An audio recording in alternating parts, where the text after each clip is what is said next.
46-year-old homemaker Gail McCracken is suing former friends and landlords Kathy and John Labrum for the return of personal belongings and for attacking her 16-year-old son. The Labrums are countersuing for damage to their home. Order. All rise. Your Honor, this is case number 262 on the calendar in the matter of McCracken versus Labrum. Parties have been sworn in, Judge. You may be seated. Folks, have seats. No good deed goes unpunished. Miss McCracken, according to your complaint, you moved in to the defendant's home with your family. You were having a difficult time. You were living in a small apartment. Right. You have 3 children? No, I have 4, Your Honor. Did all 4 children move into the home? Yes. So they allowed you to come and live in their home with an agreement that you would pay some modest rent? No, that's not true. No rent? This is what happened. This is what happened. Just a second. Kathy. Just answer my questions. No. Let me talk. Okay, that's not true. So there was no agreement to pay rent? No agreement at all. Fine. So that they invited you to come into their home with your 4 children out of the goodness of their hearts? No, we had made an agreement. Okay, this is the agreement. She took my dog. I think it was August. Yes, it was August when I moved into an apartment.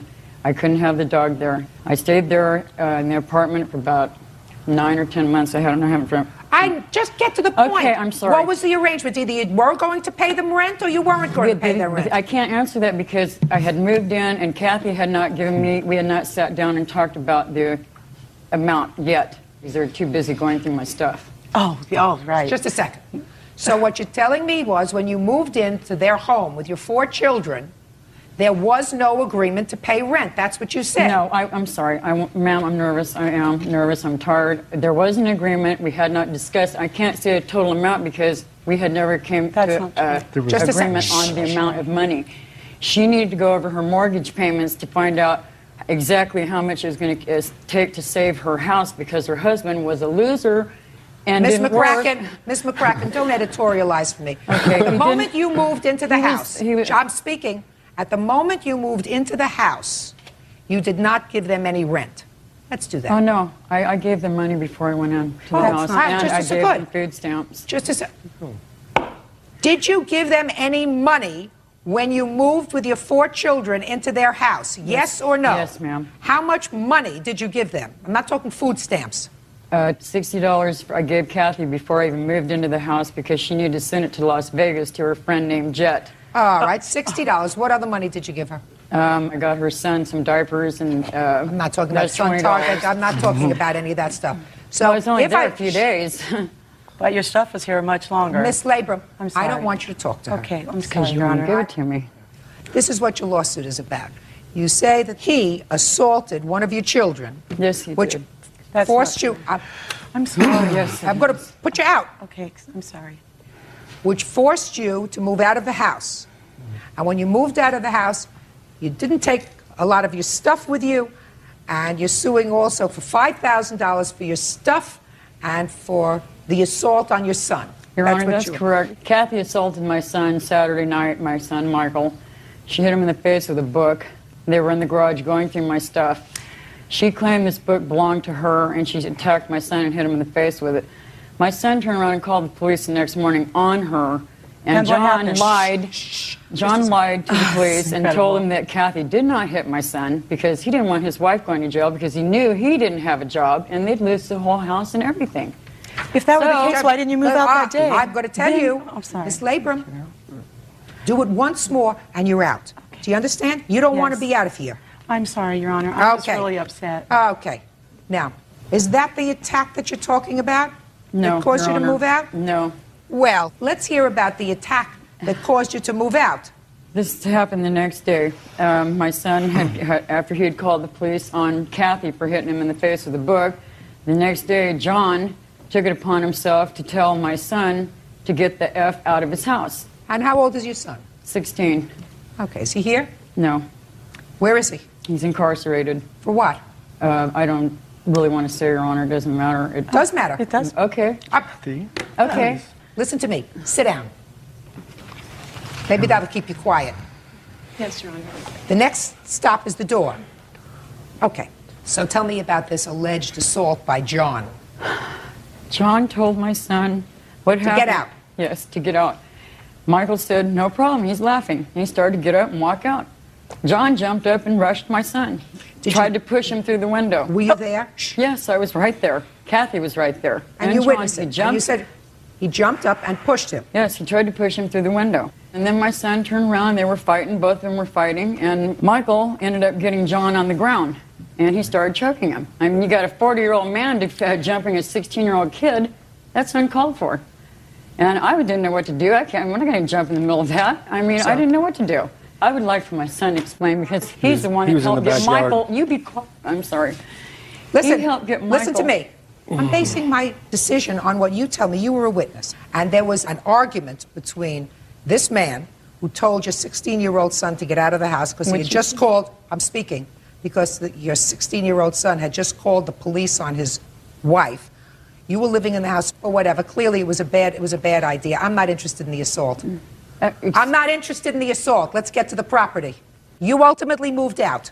I moved out right after that. Right immediately. I grabbed what I could and I took my kids and got out of there because you didn't take. Listen to me. You didn't take all your children. One of your children stayed with them. No, we all left. He went back. My other son. That's why I'd like to call him up here. Just a second. Your other son went back. For how long? Well, about a month and a half. Step up here. Tell me your last name. My last name is McCracken. How old are you? I'm 18 years old. You went back and stayed in the defendant's home for, according to your mother, a month and a half after this incident? Yes. Yes. Why? Because I was having problems with my own mother.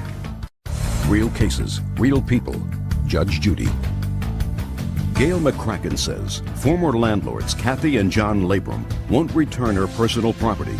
Gail also says that John violently attacked her 16-year-old son. Okay. Now, you weren't afraid of the defendant? Oh, no. You weren't afraid of his wife? No. So you were having difficulty with your own mother, had absolutely no fear of the defendants, and went back to live with them? Yes. Did they charge you any rent? No. They were very nice to you? Yeah. They took care of you? Yes. Good. Sit down. Okay. Perfect. Thank you. Mm-hmm. I also want to bring up the fact that I don't know why John turned against my dog. This is how this all started. God. I had them take care of my dog. Kathy agreed to take care of my dog while I lived in this apartment. Okay? And then half the time, John would call me up and say, Auntie Gail, oh, Auntie Gail, would you mind babysitting their little boy? Well, they would bring their son to me and leave him with me for 3 or 4 days, and I'd have to call him and say, you guys, you have to bring some diapers out. Is this after you moved out? This is before. I'm not interested in before. You want to tell me something about your dog? Okay, this is what happened. Because I had to live in the apartment, they took my dog, and while they had him there, he ended up with cancer. I had to get treatment for him. And then John kept calling him Neck afterwards, and I'd like to present this. Listen to me. When you left, listen to me. When you left, hey, you're not listening to me. Your dog was living in their house for a long period of time, even when you weren't living there. Right. Kathy agreed to this. I don't care what she sounds like. A very nice person to me. Now, you say something happened to your dog. You want to tell me about what happened to your dog after you left their house, after the altercation? Yes, I do. I went to go, that Friday, I had the Fresno Rescue Mission. They had provided me with a truck and a driver and another guy to help move my stuff. I went over there to get it.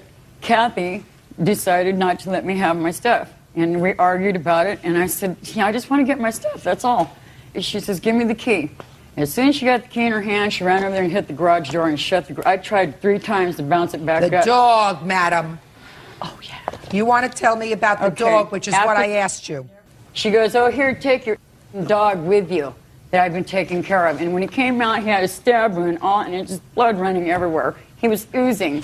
And the vet said that that stab wound helped the cancer to come back. And I had to have him put down not even a month after this. Miss McCracken, something wrong with you.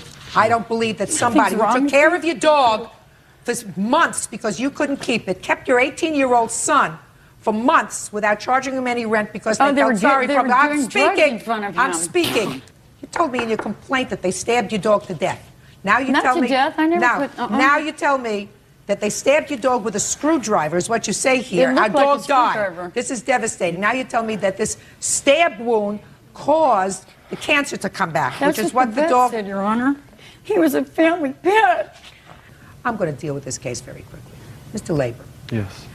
you say that you wanted the stuff out of your house. Absolutely. Where is the stuff now? She has mostly everything. We have like maybe 20, 30 boxes of basically letters and knickknacks and stuff like that. Okay, where are all these letters and knickknacks? They are on our back covered patio. Okay. Miss, shh. You're showing him a tape. Is it on the tape that the boxes are there? No. May I speak? No, I didn't ask anything yet. I'm sorry. The tape, Good. The tape is the day that they picked up what they could on one load and some of the damages to our home and the infestation of cockroaches, which that's why I was going through their stuff to rid the roaches so they didn't infest our house. Can I please present this to you, please? These people are not the nice people that you're claiming. I mean, I'm not claiming that they're nice people, madam. I'm Yeah. just saying that you're not going to pull the wool over my I'm not eyes. trying to pull the wool over anybody's Sure you eyes. are. All I've tried to do is get my stuff back from day one. with Perfect. them. You're going to get all your stuff back within 3 days. You provide the mover. After 3 days from today, if you do not show up to pick that up, your stuff can be thrown out. Do you understand? Yes, Your Honor. Listen to me. Thrown out. I hear you. You I have don't 3 think it's days funny. from today. I do understand you. I 3 days. Thank you. 3 But, Your Honor, days. I want to say one thing. I don't think it's funny at all. My dog's Oh, dead. My kids have gone through nothing but pure. I can't say the word that they put us through because I had to leave because he attacked my son. You should admit and it. the I police have didn't heard- even do anything. I mean, how does a grown man attack a kid? Listen to me, madam. It's crazy. Listen to me, madam. I don't believe that there was an attack on your son. What I believe was that there was an altercation between these two people, and the altercation was precipitated by the fact that your 16-year-old son called the police on his wife after they had been good enough to let your family move into their home without paying them a dime. Things couldn't be as terrible as you suggest because you're 18. I'm speaking. Because your 18-year-old son, rather than going with you, I'm speaking, went back to live with them, expense-free, for a month and a half. For a month and a half. Built-in babysitter. Built-in babysitter. No, he said he was going back to live with them because he was having problems with you. He also didn't tell you everything that he witnessed, Your Honor. Miss McCracken, you're not getting a quarter, not a penny, not a sou. I don't You're getting care. your I stuff just want back. my stuff. That's all I've Perfect. Then ever we don't wanted, have to Your talk Honor. anymore. May I speak? Please. No. Please. But Your No. Honor, Oh my No. God. No, not yet. Madam, you are getting closer to that door. My heart is... You're getting closer to that door. When I want to hear from you, I'll call you. You got it? Now, let's talk about damages to the home. That I want to see. Now your wife can stand up here. She's getting closer to being able to speak. Closer, not there yet. Stand up. Okay. I'd like to see the tape. Here you go. sure than a porno.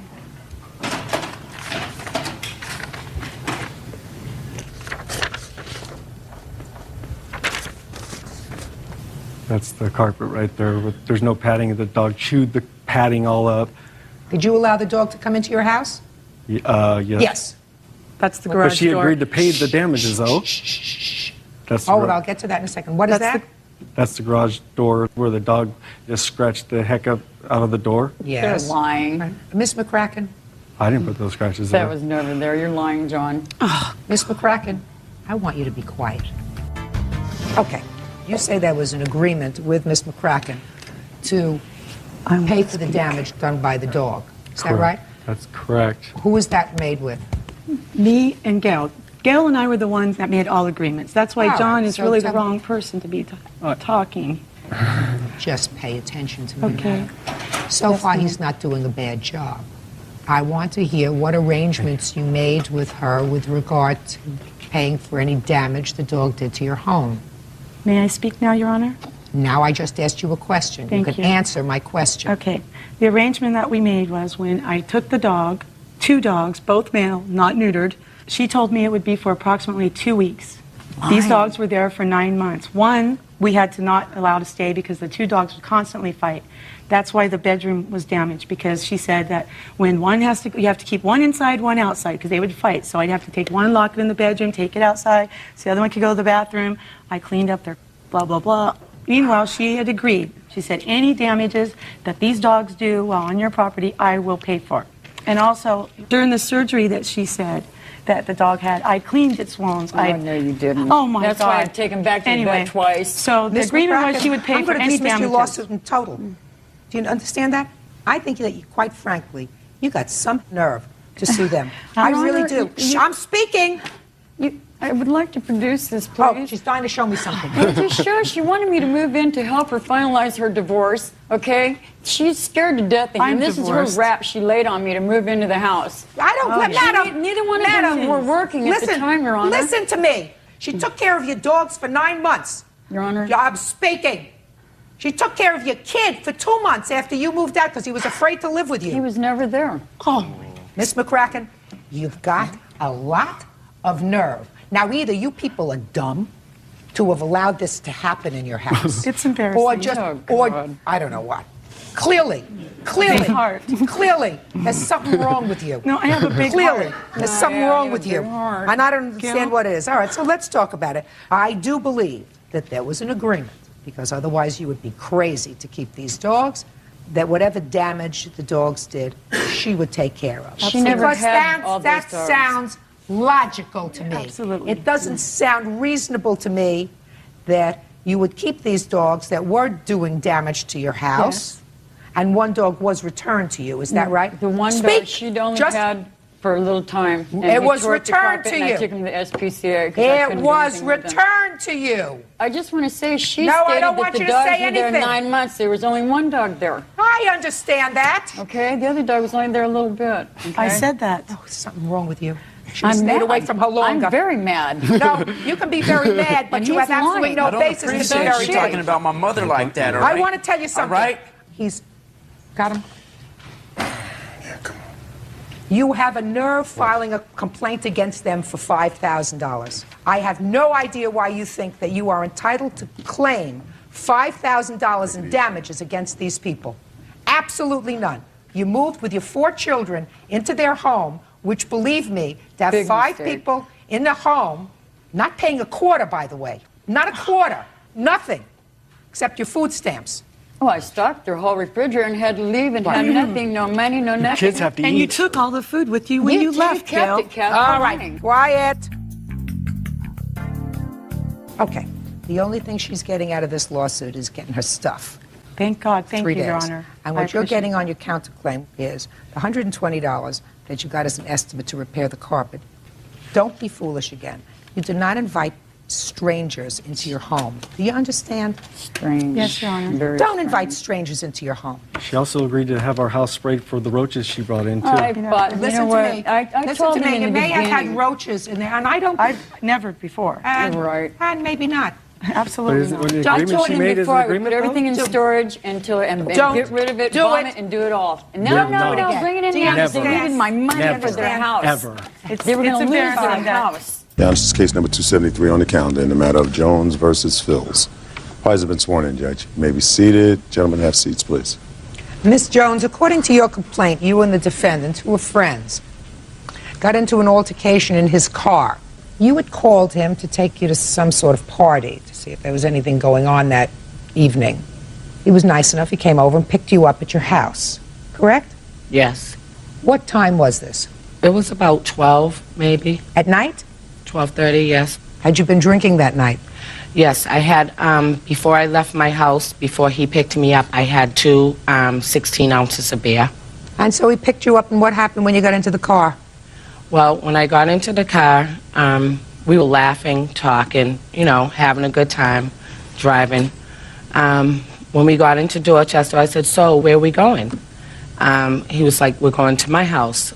And I'm like, why are we going to your house? I want to go out. You know, are you having a party at your house? He's like, we're going to my house. I want to have some sex with you. He calls me shoo-shoo. And I was like, I don't think so. You know better than that. I wanted, I was like, look, just take me home. He got really upset, started like screaming, you always give me a problem, and you people this, you people that. Then he gets out of his car. He takes his keys and his cell phone, gets out of his car, goes across the street, and urinates Then a yellow cab drives by, and he jumps into the yellow cab and takes off in the cab. So I'm like, oh my God, where is he going? He's gone in this cab. Meanwhile, I'm sitting in this car, you know, in the middle of nowhere. Because the argument went on for hours, Miss Judy, for a long time. It did, over this. He was refusing. For hours? Well, for a couple, at least like a couple of hours, because he was refusing to bring me home. What were you doing, just driving around for hours? Well, we were parked, yes, we were parked, okay. And arguing? Right. Okay. Arguing big time. So anyway, he leaves me sitting in his car, no keys, you know, nothing, in the middle of nowhere, in Dorchester on Bowden Street, which is a very high crime area, very dangerous area. So I'm just sitting there and wondering where he is. So finally, I get out the car, I go around to the driver's side, and I'm looking like up the street to see, can I see a payphone, or looking down that way to see, could I see him? He comes back in the cab, and he gets out the cab. He comes, I said, Danny, look, this is ridiculous, just take me home. This is just absolutely ridiculous, please just take me home. He comes charging across the street, okay, pushing and shoving me all up against the car. He bit me in my wrist, jumped in his car. Meanwhile, I'm trying to reach in the car on the driver's side, get my pocketbook, and, you know, like, and trying to, you know, just struggling to trying to get in the car, because I'm like, oh God, he is not going to leave me out here by myself this time of night. Meanwhile, he gets in the car somehow. You were outside of the car? Yes. Go ahead. And my coat, my pocketbook, everything was shut into the car, and this man dragged me at least about 30 feet. And then what happened? I'm screaming, Danny, please, please stop, Danny. He heard me screaming. I can look at the thing and see that he was going like 30, 35 miles per hour. And I'm screaming, Danny, Danny, Danny, please stop, please stop, please stop. He would not stop. Then finally he stops short, okay, and just drops me. Just drops me. Opens the door and just drops me. So? So I get up all, you know, crazy, you know, like I was just like in shock. And I went to a payphone, I dialed 911, I called my husband. My husband and the police and the ambulance, all three showed up at the same time. I refused the ambulance out there because I wanted to go to the hospital. I was just so upset, I just wanted to go home. I just wanted to go home. So you refused medical treatment? At that time. So what are you suing him for? I'm suing him for the injuries that I sustained. Well, let me see the injuries. Where was your husband when you were going out partying? My husband was at home. He knew that we was going out. He said that because I hadn't been out in a minute. I hadn't been out in a long time, so. And he said, go on out. And he knows that Danny and I are good friends. Here's my medical records and the instructions that I got from my doctor. Here's the sandal where I was bracing myself.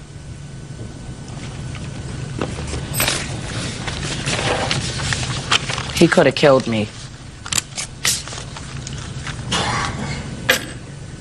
Okay, so why don't you tell me your version of the events of that evening in July? Shawn Jones called me, and she said that, Danny, I'm in distress. I've been drinking all day. And I said, well, I think you have to stop drinking, you know. Every time you call me, there's always a problem with you. I said, well, I don't think I'm going out tonight because I've been working so hard today. I think I'm going to stay home. She don't always call me to go out with her. Okay, but you did go and pick her up. Yeah, I went there. What'd you go pick her up for if you didn't want to go out? No, she called. I said, okay. I went there. She came out with big glasses of beer. I said, you're not going to drink in my car. It's not the first time I told you that. Leave your drink away from my car. And she said, okay. She finished it once. We went over my house together. We sat there for at least 15, 20 minutes. Did you go inside of your house, sir? Yeah. Go ahead. And she said, we have to go to a party tonight. I said, well, I'm not going nowhere. If you want to go home, I can drive you back home. And she said, well, drive me over my sister's house. Okay? I said, well, no problem. And my way over her sister, she said, I'm not going over my sister's house now. I'm going over my house. I said, I'm not going to drive you all the way to her house because your sister don't live too far from here, only 10, 15 minutes. How long did it take you to get to your house? 30 minutes from my house. Okay, so you wanted to take her to her sister's house? Yeah, because her sister lives in Dorchester. Okay. not too far where I parked the car. She started hit my radio. I'm driving straight to. I said, well, I have to stop. I said, what you want to do? Come on, sir. What happened? You got out of the car at some point, and you got into a cab. Okay, the reason why I got out of the car, she hit me in my rear nose, my ear. I mean, I've been bleeding. I said, well, I think I have to leave you. You're intoxicated. You're not going to be able to understand me. Why didn't you put her in the cab? She don't want to. Judge Judy continues in a moment. You had a lot to drink. I did not have a lot to drink. Oh, yes, you did. If you admit to 2 16-ounce bottles of beer, it was probably a lot more. That was before I left my house. Absolutely. I said you went out, you had a lot to night. drink that night. Pay attention, Miss Jones. And later today, all the bridesmaids and I got together and went bridesmaid dress shopping. I told her, well, I don't have the money. I had 3 groomsmen and only 2 bridesmaids. real cases, real people. Judge Judy. Sharon Jones says former friend Daniel Phils assaulted her by dragging her 30 feet with his car. Daniel says Sharon started the fight because he refused to give her money for drugs. All right. You got into a cab. Where did you go when you got into the cab, sir? I went back home. Did you call another cab, or did you have the same cab wait for you? I told him to wait for me. Just a second. I have to travel. I mean, that was on Saturday. You took the cab home, and it was about 30 minutes to get home? From my house, no. From where the car was? Well, that's probably 25 minutes. I'm getting a headache. You took the cab home. Yes. Then you told the cab to wait. What did you tell the cab to wait for? Just to take my stuff. I mean, my bag, because I have to travel the next day to Montreal, because all my stuff was there at my house.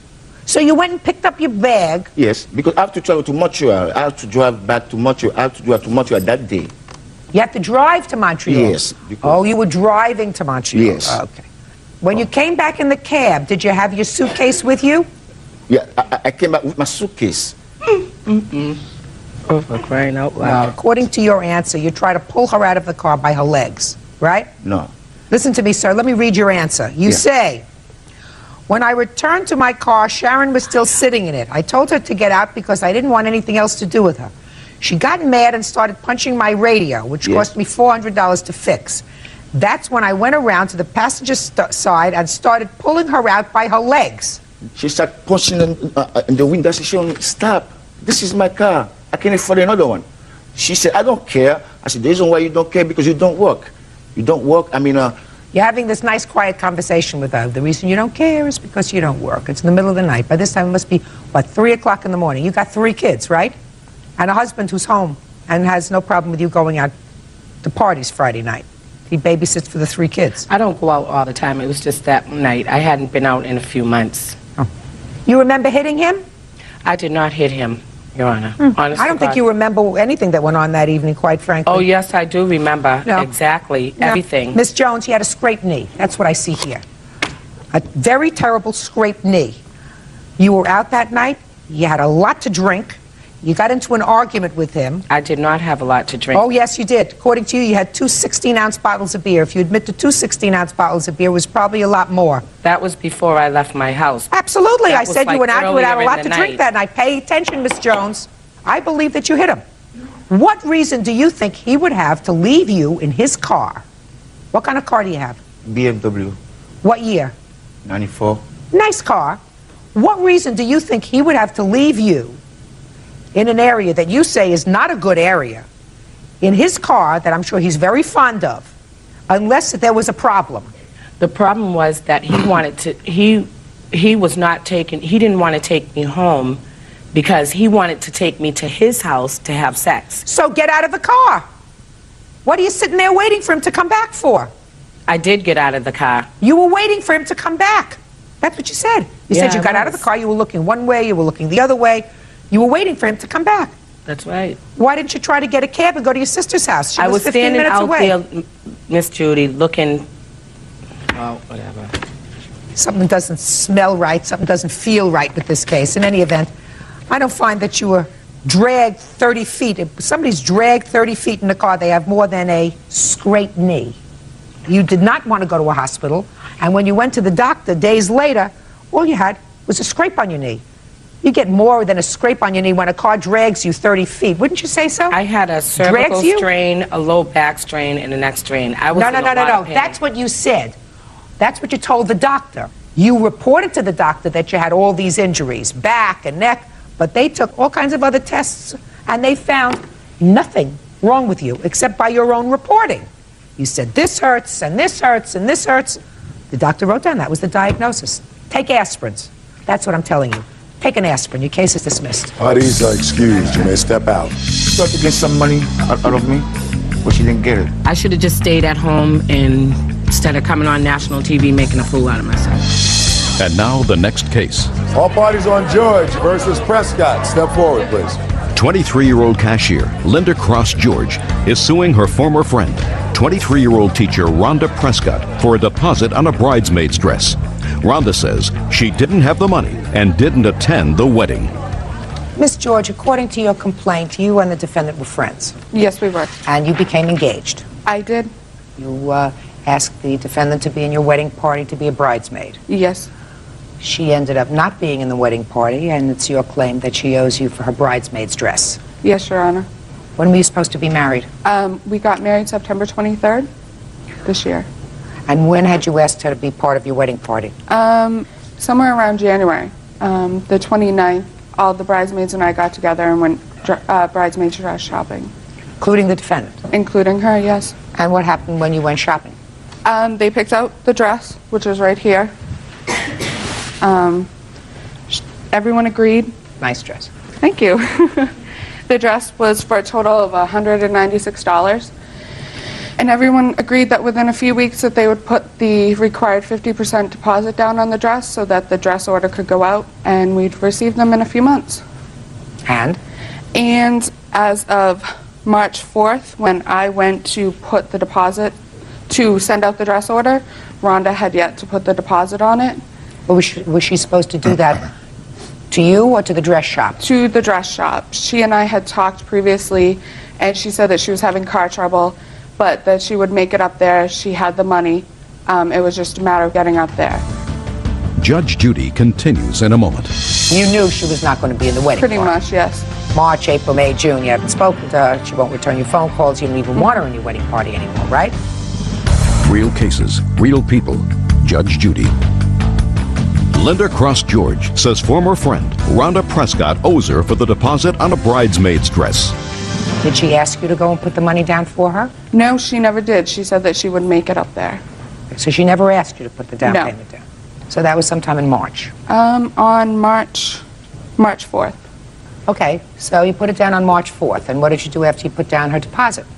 I sent out the dress order, and I continued to try to get in touch with Rhonda to see what the problem was, if she didn't have the money or what was going on. I contacted her. She said that she didn't have the money right then. We made arrangements for her to give me even $10 a week to start covering the cost. And I visited her home, and all I got was excuses as to why she didn't have the money. So when the dresses came in, I felt obligated to buy it because I couldn't get the deposit back anyways. So you bought it? I did.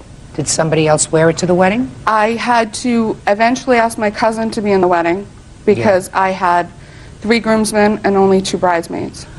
When did either you notify the defendant or she notify you that she wasn't going to be in the wedding party? She never actually said she wasn't going to be. She just stopped returning my phone calls. When did you ask someone else to be part of the bridal party? I believe it was about in August. It was about a month before the wedding. And when had you finished paying off her dress? I picked up the dress on June 30th. And when was the last time you spoke to her? Sometime in March. So by June 30th, when you picked up the dresses, you knew she was not going to be in the wedding party? I had a good idea. You knew she was not going to be in the wedding Pretty party? much, yes. March, April, May, June, you haven't spoken to her, she won't return your phone calls, you don't even want her in your wedding party anymore, right? I did, actually. Can I see the receipt, please? Sure.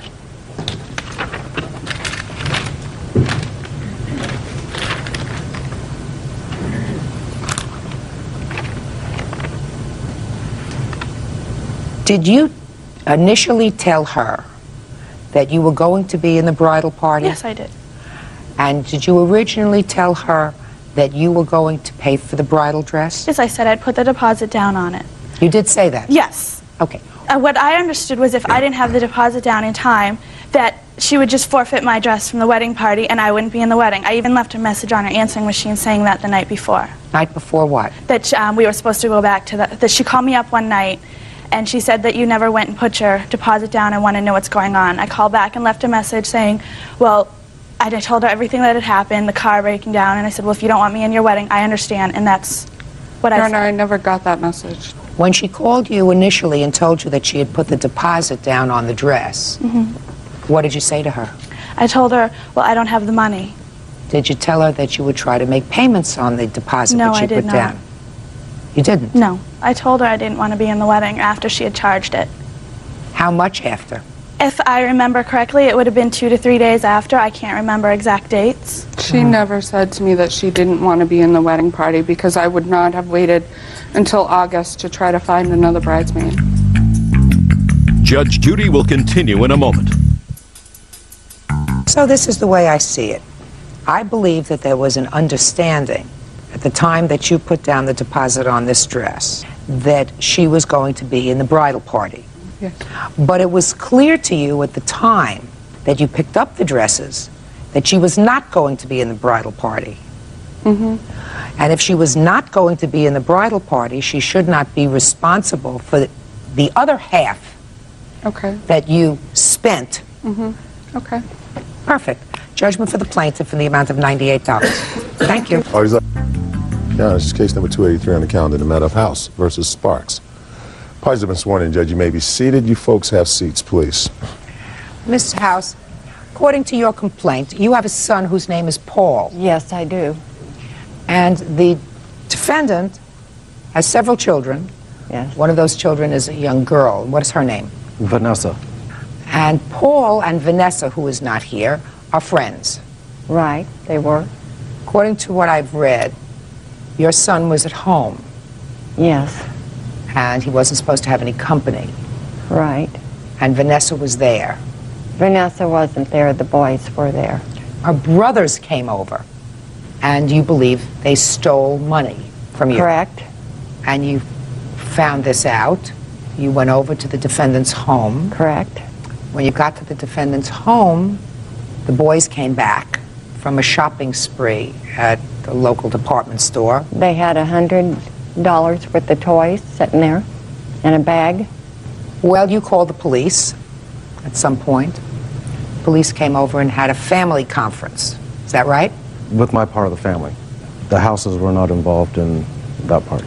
And at that conference, you agreed to reimburse Mrs. House Yes. for the stolen money. How much did you agree to reimburse her? I was going to pay back $600. And you did, in fact, make some payments on that. Yes, ma'am, I did. And then you stopped. Yes. Now, Miss House, what makes you think that the boys, his boys, stole your money? Simple thing of it is that when he was supposed to come over, I went ahead and I said, I found out who got into this money. They said, yeah, we did. Who said we did? One of the boys. Which boy? The oldest one. Who's the oldest? Step up. And said, yes, I had your money, and we're having fun with it. And he said this in front of you? On the phone. Talking to you? Yes. Is that right? No, I didn't. What did you say? When she called my house and asked if we had her money, we told her that we didn't know what happened to the money. First we lied to her, then we told her the truth. We started First you lied to her? Yes. What did you tell her when you lied to her? We didn't have her money. And then you decided to tell her the truth? Yes. So let's hear the truth, starting from you and your brother. Which brother? Both of them. Both of them. Went over to Paul's house. No. You never went to Paul's house? He was at our house. He was at our house with my sister. We walked to his house.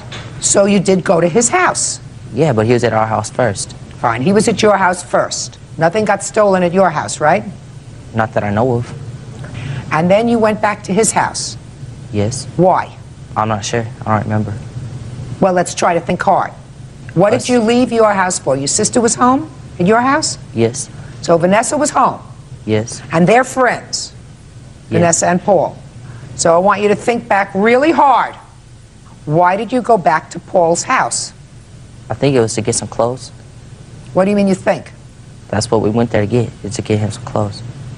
Why did all three of you have to accompany him to get clothes? He asked if we'd go with him. Step up next to your mother. So you went back to his house? Yes. And what happened when you got there? We were sitting on the couch, and then we asked if we could have something to drink. He said, go ahead, and we walked into the kitchen, and we were going through the refrigerator, and he opened one of the doors, and he grabbed a screwdriver out of the drawer, and he went to his mom's room and popped open the door, and we went inside, and then my little brother went around the bed, and he saw a box on the floor. My little brother asked what was in the box. He told us that his mom keeps their money in there. So he asked if we wanted to see it, and both my little brothers said yes, and he popped it open, and he got money out, and then he spread it around. Spread it around how? He gave us each amounts of money, like $100, $200. How much did he give you? He gave me $200. How much did he give you? He gave me like 200, but like I got some more money, like from like them and Paul, and I ended up with like 500. So you ended up with 500, and you ended up with 200? Yes. How much did you end up with? 200. That's $900, right? Yes. What'd you do with it? We went back to my house. First we went to Circle K and we bought some stuff like candy, and he bought some roses for my sister. We went to my house and he gave the roses to my sister, and they did their kissing stuff. And then we all went to Kmart's. And? We bought stuff there. Where's the stuff that you bought at Kmart? They took some of the stuff to return it, and we didn't have none of the receipts. They went to try to return it. You didn't have any receipts? No, we got rid of them. What'd you do with the money? We spent the money that we had. You didn't spend all $900 at Kmart. Not all of it. Some of it that I kept, I had it hidden, and my dad went in my room and he got it. He went through my room and found it, and he gave it back to the houses. Well, you only had $200. Yes. And is that the $200 that you gave back? I did return $200 back to the houses. Well, what about the others? They had another $700. What'd you do about finding that money? I didn't actually really know about that money until I heard from the houses. All I knew about, when Paul came over with the money, all I saw was $200. Well, now you know. Because your answer, Mr. Sparks, says, my children didn't steal anything, and I don't believe we owe them anything. But they did steal. Well, when was the first time you knew that they stole? Today? When the houses came over and told me that there was $1,500 missing, they had brought Paul with them. Okay. And Paul's story to all of us was that the house got burglarized, and everybody lied to cover themselves up. Yes, ma'am. But what I don't understand is, if you made an agreement with the police to pay them back, why didn't you pay them back? I was on unemployment and I could not afford it. Your boys hid the money in the house. Are you telling me you didn't get it from them? All I recovered was $200. Where's the money? We gave it back. To whom? To them. No, you didn't. Yeah, because he had $200 hid. You just told me you had $500. Yeah, and I spent some of that. And we had some money hid in the room. And we gave it back to them. No, he got the money from your older brother. $200 only. And where's the money that you had? You still have it hidden? I spent. You spent it all. On what? We all spent it on just toys and stuff. Judge Judy continues in a moment. Paul, you knew it was the wrong thing to go into your mother's room, didn't you? They forced me to. I knew they had a knife right in their pocket. I beat my dad so he can call the cops so they won't try to stab me or anything. Real cases, real people. Judge Judy. Karen House claims 14-year-old Tyler Sparks, 10-year-old Nicholas Sparks, and 13-year-old Nick Greenland forced her autistic son Paul to steal money from her home. Karen says the boy's father, Marshall Sparks, won't take responsibility for their crime. Mr. Sparks, you have to pay him back the money. I mean, you say I was on unemployment, that I can understand, but here you say my children didn't steal anything. They did. I believe the money would have gotten stolen whether my children were there or not. The houses have told me that this is not something that Paul has not done before. So what? What kind of a lesson is that? So you say because... Look, let me try to draw an analogy for you. I mean, are you serious with that response as a responsible parent? Let's say you pass by a store and the proprietor of the store has forgotten to lock the door. And there are things in there that you would like. A little stereo set maybe, a clock radio, maybe a small television for your kitchen. And you say to yourself, well, this place is going to get burglarized. Clearly, somebody's going to go in and take property from there because the guy was stupid and he left his door open. And if they're going to burglarize it, some stranger, I might as well do it first. You think that the police would buy that argument? No, ma'am. Of course. So are you going to try to tell me again that, well, the money would have gotten stolen anyway, whether my son stole it or somebody else stole it doesn't make any difference? No, I believe Paul would have stolen the money whether my children were with him or not. But your children kept the money, sir. Yes, ma'am. And they spent it, sir. And you didn't make a sufficient inquiry at the time to prevent them from continuing to spend an additional $700. I believe he was involved. There's no question he was involved, right? Right. And you bought your girlfriend some flowers? No. I went with them to Circle K, and I seen some roses, and they said, well, do you want to get my sister some roses? So we bought one rose, and I went ahead and fixed it up where there was a vase on it. Paul, you knew it was the wrong thing to go into your mother's room, didn't you?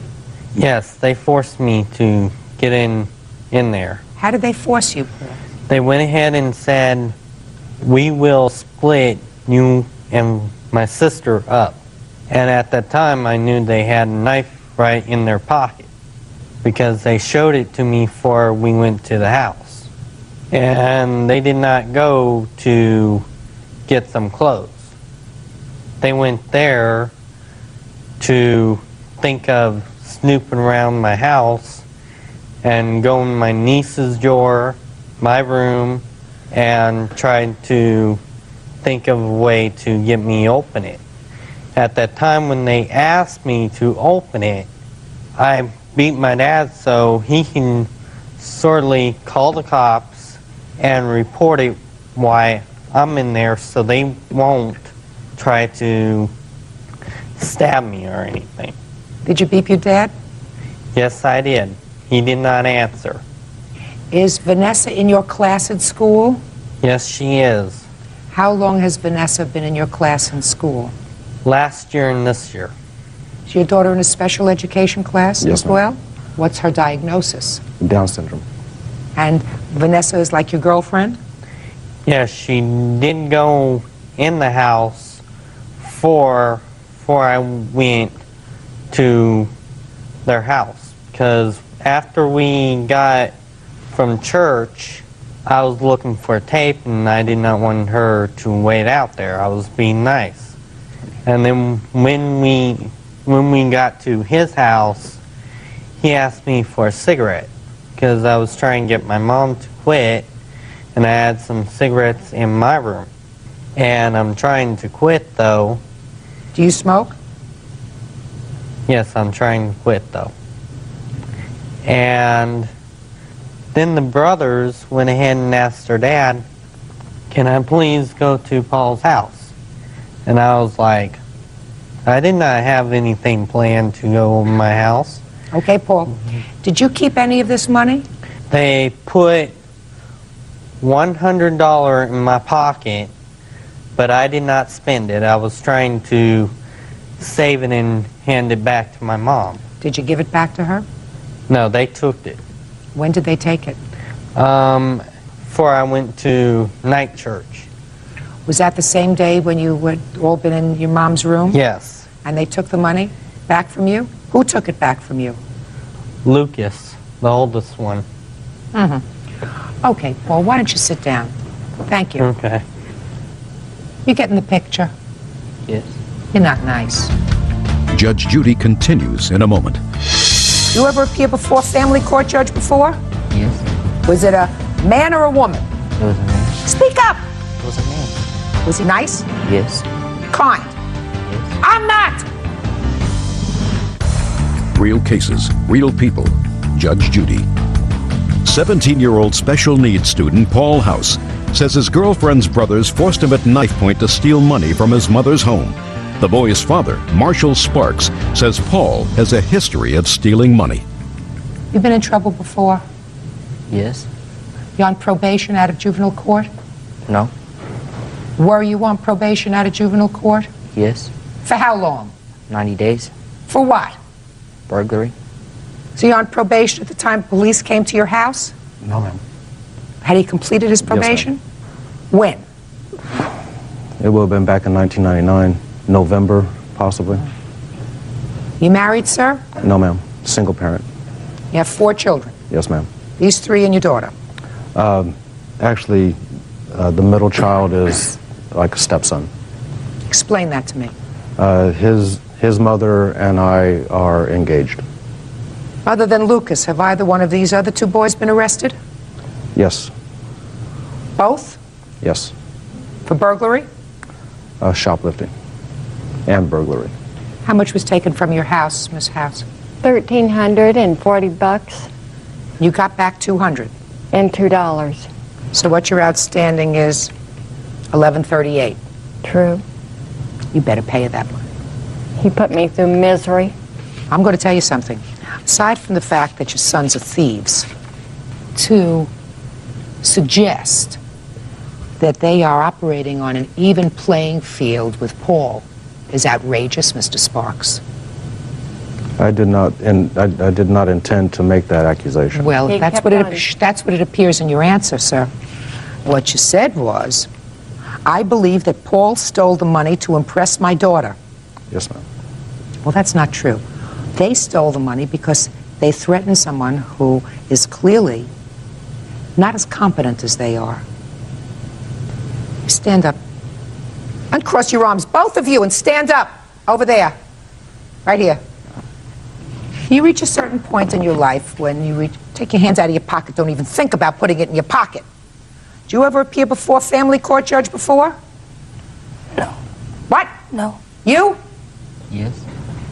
Was it a man or a woman? It was a man. Speak up! It was a man. Was he nice? Yes. Spoke nicely to you? Yes. Kind? Yes. I'm not! Because evidently, sir, that nice, kind, sweet family court judge made Zippo impression on you. Because after you completed your probation, you went out and at least did one thing that I know about, which is this thing. So being nice to you didn't work. You got it? Yes. Judge Judy continues in a moment. Seems to me that your father has a very full plate. You ever been arrested, sir? Yes. When was the last time you were arrested? When you have to think it's trouble. It's been a while. It was back in, I believe, October of '98. October of '98 is not so long ago. I have food in my refrigerator that's older than 1998. So it's, believe me, it's not so long ago. What were you arrested for? Child support. I'm not talking about child support. I'm talking about for a misdemeanor or a felony having nothing to do with child support, sir. When was your last arrest?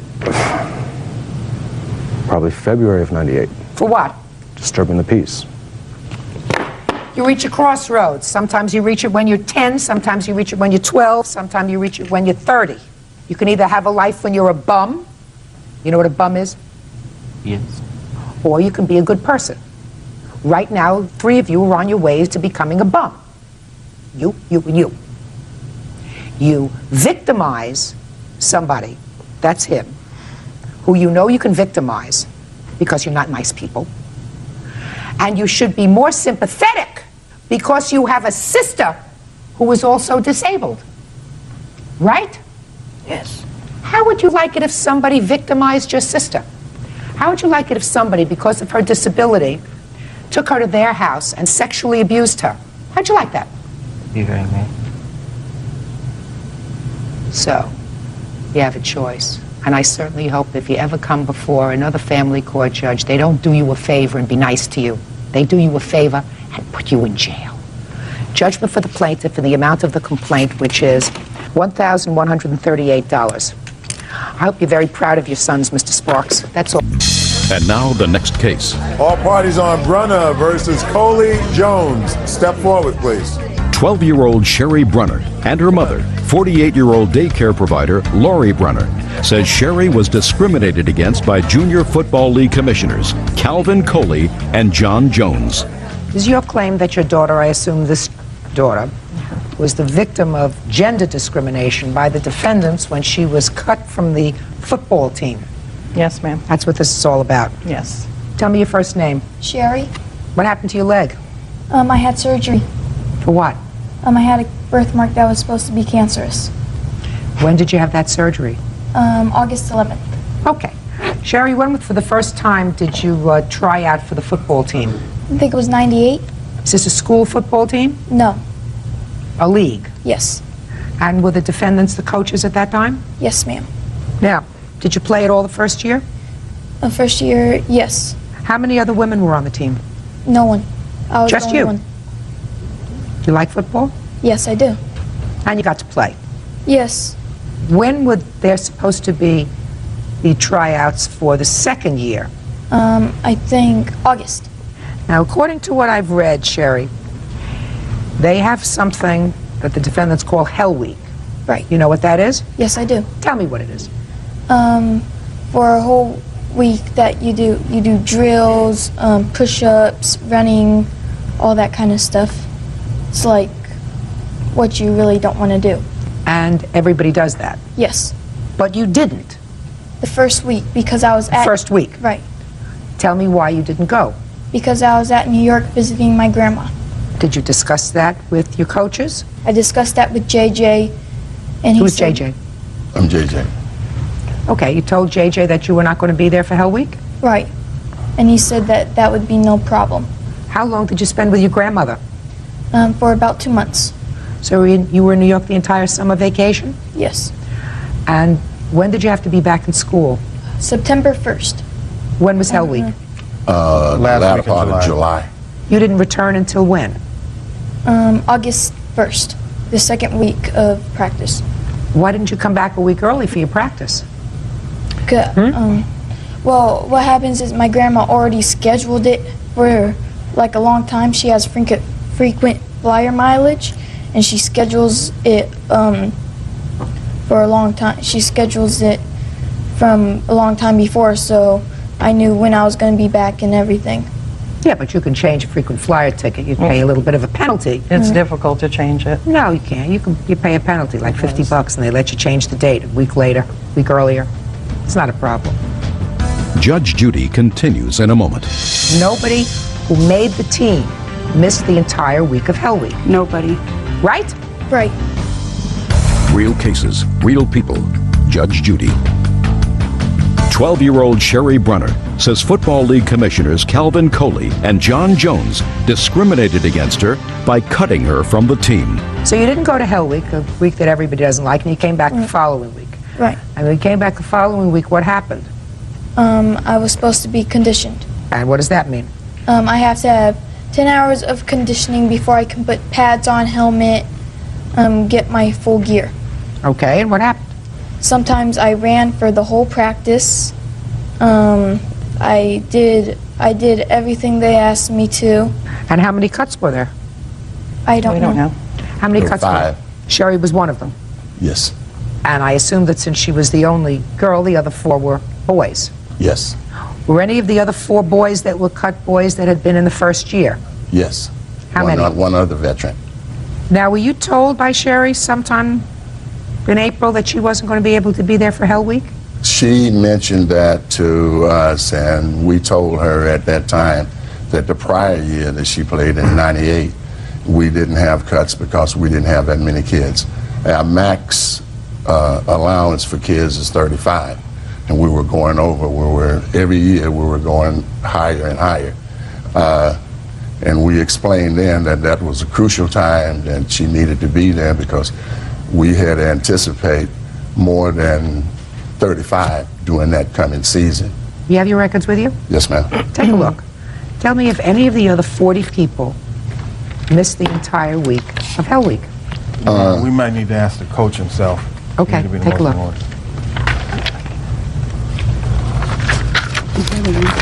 Tell me your name. I'm Shani Guzman. Tell me what you do for the team. I was the assistant coach for running backs and quarterbacks.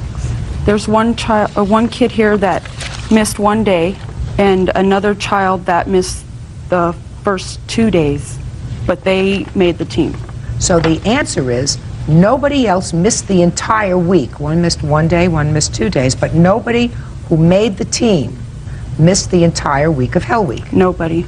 So prove to me discrimination when your coach is a woman, when nobody else made the team who had missed the entire week. Convince me that you were discriminated against. I ran for about the whole practice, doing nothing but running, the whole field. Yes. Everybody was watching me. Yes. And that's about all I did. She didn't get to join in most of the exercises. She did some, but that didn't happen to anybody else. None of the boys did that. Your Honor, she had the condition. That is not. That's why she ran on that second week. She was behind the other players that had started a week ahead of her. Judge Judy will continue in a moment. Well, that's what Sherry said. Sherry said that before you get into the pads and everything else, you have to do certain things, which she missed during the first week. Right? Right. What you want is special treatment for your daughter. Can't get that. No. They had every right in the world if she didn't show up, according, I assume to them. I'm speaking. They had every right in the world to say you don't show up for Hell Week, you're not going to be even considered for the team. There is no place in their rules that it says that. And it even You knew says, about Hell Week, correct? Are you meant to tell me that the other 40 people who showed up did not just showed up because they wanted to? Well, maybe they had more of a desire. Just a second. Maybe they had more of a desire to play. Your daughter had a desire to spend time in New York with her grandmother. Stop making a baby out of your daughter. Your case is dismissed. Now, this is case number 222 on the calendar in the matter of McQueen versus McQueen. Parties have been sworn in, Judge. You may be seated. Mr. McQueen, this is your son. Yes, ma'am. And this is your wife. Yes, Your Honor. But you are not his mother. No, I'm not. According to your complaint, you received a telephone call from the defendant, from jail. Yes, ma'am. And he told you that he was incarcerated and wanted to be bailed out. Yes, ma'am. You said, I have to wait till your father gets home. Yes, ma'am. What did you do when you came home and your wife told you that your son was incarcerated? We had several checks at the house that we'd received from. I had surgery in July, and they amounted to. There was money we were going to use for our house insurance, and his bail was $1,000. So we discussed it. He has quite a good job, so we weren't too worried about him paying us back. She had talked with him, and he told her where to go to bail him out, and we went to the bank and went down to the jail, and we paid it. Mrs. McQueen, what did the defendant say to you and you say to him during the conversation? He called and I answered, and he said, is Dad there? I said, no, he hasn't come home from work. He says, I'm in trouble. I said, what's the matter? He says, I'm in jail. And I said, a DWI? He said, yes. And I said, how much? He said, $1,000 to get me out. When was the next time you saw your son? Well, when I paid the $1,000, the first thing the officer informed me of, that if I wanted to get my money back, I would have to initial off, but I would have to seek it through him. Then the officer brought him out, and he came outside to us through the locked doors. And when he got out, he didn't look in very good shape. Have you bailed him out before? No. Has he been arrested before for DWI? Not for DWI, no. He was arrested when he was 7 years old. No, I'm talking about for DWI. Your wife seemed to question him immediately and said to him, for DWI. What made you think it was a DWI? Because we had talked maybe a couple of days ago before that, and said, if you ever get a collect call from Jason, it's probably because he's in jail for drinking. He's had a drinking problem? Yes, ma'am. Yes, ma'am. Okay. Go ahead, sir. And when he got out, he wasn't in good shape, and I said, where's your car? And he said they impounded it. And I said, well, how much is it going to be to get out? And I forget the exact amount. It was over $70. I handed him 4 20s, and I asked him, what happened with you? And he said he was playing pool, and the officer had arrested him, and that he had taken the breathalyzer, and he'd blown a 223. When we got his car, he asked me to drive him home because his license was pulled. And so then his car was empty on gas, so I gave him another 20, and I told him that's $1,100 you owe me now. And what did he say? He didn't say anything, he just nodded his head. That Friday, he came and spent the night, and he talked with Linda that night and told her that he thought he wouldn't be able to pay it back or wouldn't pay it back. So she told me that the next morning, and I called him and talked to him, and he said, well, Dad, you know, it's your duty. He's 28. Just a minute. Okay, Mr. McQueen, let's hear it, sir. What do you want to know, Your Honor? I did get arrested, was in jail. I called my stepmother the previous night, and I told her I was in jail and stuff. I didn't know if she could do anything or whatnot. And what did you call her to do for you? I just called her to let her know where I was. She might expect me home or something, wonder where I was, Dad didn't want her wondering. You didn't tell her how much it would cost to get you out of jail? I said, yeah, and I'm in jail. They got me for DWI last night, and they said it was going to be $1,000, and she said, well, your dad gets home in an hour, we'll be there. Yeah, I've never been in jail before, Your Honor. It wasn't a very interesting experience. Well, a very unpleasant experience. You're 28 years old, sir? Yes, ma'am. What kind of work do you do? I fix computers for Sprint. How long have you had that job? About 5 years now. What's your annual salary? Believe it's currently at $44,000. $44,000? Yes, ma'am. What other financial obligations do you have, Mr. McQueen? Car. What kind of car do you drive? 2000 Civic. What other financial obligations do you have? Insurance, phone, the usual things, Your Honor. Right. It's completely unrelated to this case, I guess, but I recently just kind of lost my head. I mean, it's a lot of the reasons that I was in the situation I was when I got here with the police and the drinking and all that. And I recently started trying to pull myself back out. And I've worked it out, you know, with my car company, because I'm like 3 months behind on just about everything. And Mr. McQueen, sounds to me he knows as if, this. Just a minute, but it sounds to me, sir, if you earn $44,000 a year and you're unmarried, and you were living at home? And paying rent to my mother. Paying a modest rent. And you don't have any children? No, ma'am. So that something else, in addition to alcohol, has been happening in your life recently? Recently, I just broke up with my girlfriend and on the antidepressants, the whole kit and caboodle. Okay. Did you stop drinking? Since then? Yeah. I've stopped doing anything where I get in the car afterwards. Have you stopped drinking? No, ma'am. It's probably a mistake. Judge Judy continues in a moment. My lawyer doesn't really seem to think I've got much hope. Clearly, your son is having a difficult time. He copped an attitude. You can't cop an attitude. You're supposed to say thank you. And later today, Nowhere did you write gift here. Well, he said, don't worry about the $800. Just don't worry about it. Don't worry about it. And then I said, so you're saying that's a gift? And he said, yes. Are you kidding me or what? real cases, real people. Judge Judy. Patrick McQueen says his son Jason McQueen owes him for bailing him out of jail and car impound fees. You sound like a nice young man who's having a bad time. This was your first arrest, sir, since you were 7? Yes, ma'am.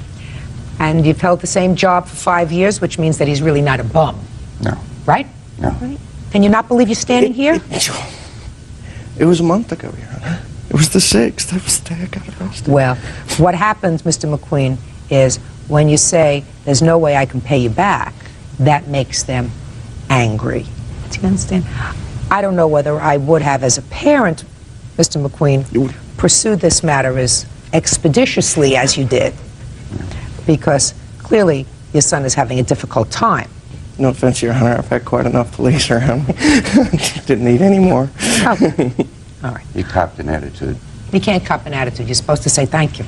You know, thank you, and I can't pay you back right now, but I'll pay you back in increments. You know, I don't want you to be out $1,000 for my stupidity. My lawyers even got me paying him back like every paycheck. Well, yeah, there's nothing much you can do, sir, on a 2 reading. Has that case come to court yet?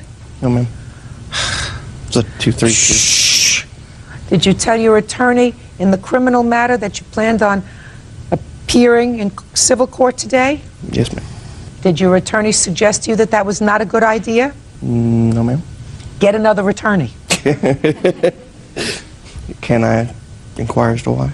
Because had I known that there was a criminal action still pending for driving while intoxicated against you, I would not have asked you questions surrounding that incident, including the fact that you do in fact have an alcohol problem. That does not enhance your position in the criminal case, sir. No offense, Your Honor, but my lawyer doesn't really seem to think I've got much hope other than throwing myself on the court's mercy. The court's mercy. Well, that's fine. Then I don't know what you need a lawyer for, sir. If you're going to plead guilty, what are you paying the lawyer for? Then the lawyer's doing nothing for you. Your father at least bailed you out of jail, right? I guess you're right. You could have stayed in jail. The cost of a 5-year job, Your Honor. Absolutely. So it was a good thing that your dad helped you out. And the fact that you're having financial trouble on $44,000 a year income and not any major responsibilities suggests to me that you either have a gambling problem, or you have a gambling and a drug problem, or you have some other place where that money is going, because it sure is not going to pay your car, which you say you're behind 3 months on, or your insurance. So there's something else going on with your life. He wants his money back. You think it's right that he gets it back? I think if it was my kid, I'd like to do everything I could. And if he wasn't, like, able to pay me back, then he wasn't able to pay me back. But you are able, sir. You're just prioritizing. You're just prioritizing. He's heard my accounts. He knows they're like toast. That's because your money is going someplace else. Back and forth to work, paying a car payment every paycheck. I'm, like, really behind, Your Honor. You may be really behind, sir, but there are families of 4 and 5 that live on $44,000 a year and are not paying a couple of bucks rent to their mama. Judgment for the plaintiff in the amount of $1,000, that's all. Oh, ma'am, there was the... I understand, sir. You want the impound fee and the $20 for gas. You're very lucky you're getting the $1,000. I'm going to tell you why you're getting this judgment, because I'm going to find that by nodding to you in acceptance when you gave him the money, there was a tacit agreement that he would pay you back. But at the time you paid this money, Mr. McQueen, you did not have an agreement with him that this was a loan. You understand that? Yes, ma'am. So I'm finding that based upon his acquiescence to the loan subsequently, even though he wasn't in such good shape, that you are entitled to your money back. Thank you. Don't push me. That's all. Parties are excused. You may step out. Time he got some responsibility and has got a handle on his life. I'm working on it. I have been working on it. He knows I've been working on it. It doesn't come instantly. There you go. You're going to get a kiss on each cheek, too. And now the next case. All parties on Martinez versus Ortiz. Step forward. 32-year-old store manager Jimmy Martinez is suing his ex-fiancée, 25-year-old hotel assistant GM Veronica Ortiz, for a deposit on a car. Veronica is countersuing for furniture and an apartment deposit. All right, in this case, the chronology is very important. Mr. Martinez, according to your complaint, you and the defendant lived together for about 3 years? 4 years, ma'am. And that living together arrangement ended when, sir? Approximately mid-November last year, 99. And according to your complaint, that was a rather amicable split. You remained friends. Yes, ma'am. Is that correct? Yes, that's correct. Sometime the following month, the defendant contacted you because she wanted to purchase a car. And you agreed to go with her to the dealership. And you went to the dealership, and she didn't have enough money for the down payment. What I can piece together is the car salesman said to you, well, give me a check to hold the car. Yes, ma'am. A check for $800. Yes. And the agreement was that the salesman would not cash this check, but would wait for you to come up with the remainder of the balance. Now, according to you, Mr. Martinez, what happened was you started getting your bank statements months later, and you had checks bouncing all over the place because this check got cashed. Yes, ma'am. So you want your $800. Yes, ma'am. So you have an interesting defense and counterclaim. Correct. Now I'll hear you. Well, the $800 was initially not supposed to be cashed, and I understand that. But for some reason it did, and I agreed to him that I'm sorry that that happened. Then at that time, he decided that he said, don't worry about the $800 due to the fact that we, just don't worry about it, don't worry about it. And then I said, so you're saying that's a gift? And he said, yes. Are you kidding me or what? No, no, Your Honor. Judge Judy continues in a moment. His intention, Your Honor, was to get me to move back with him. That's the truth, Your Honor. Madam, I don't think you'd know the truth if it came up and bit you in the nose. Real cases, real people. Judge Judy. Jimmy Martinez says ex-fiancée Veronica Ortiz owes him for a deposit on a car. Veronica says Jimmy is the one who owes. So now you're telling me under oath that he told you forget about the $800. It was a gift. Correct. So let me read to you what you wrote in your answer. He has a lot of nerve taking me to court. You say we were engaged, making wedding plans. Who cares about that? Finally, in September of 1999, I had enough of his mental and physical abuse. He kicked me out, but wouldn't let me move all of my stuff out. So first today, you tell me that this was an amicable break, right? And that everything was nice. And a month afterwards, after you broke up, you asked him to go with you. He put down a check for $800. Now you say, at least in here, that he kicked you out of the house and he still had my furniture and a refrigerator that he wouldn't return. Correct. Our lease was up in February and he was supposed to give me back my share of the deposit. He didn't do it. Since he refused to return my furniture and security deposit from an apartment that he kicked me out of, I let the dealership cash his check. Nowhere in here do you say anything about gift. He told you to forget about it. I mean, I know you're smiling at me. Judge. And you have a counterclaim. I am counterclaiming. After kicking me out of the apartment, he never returned my furniture and refrigerator, which were worth $1,600, that he refuses to give me. He has all my furniture, Your Honor, and unfortunately, this $800 was a gift. When I did that, I didn't remember what happened. And then when I went through all my paperwork, I realized what had happened. And I saw that it was a gift. And all the items that he still owes me as well, I have receipts for.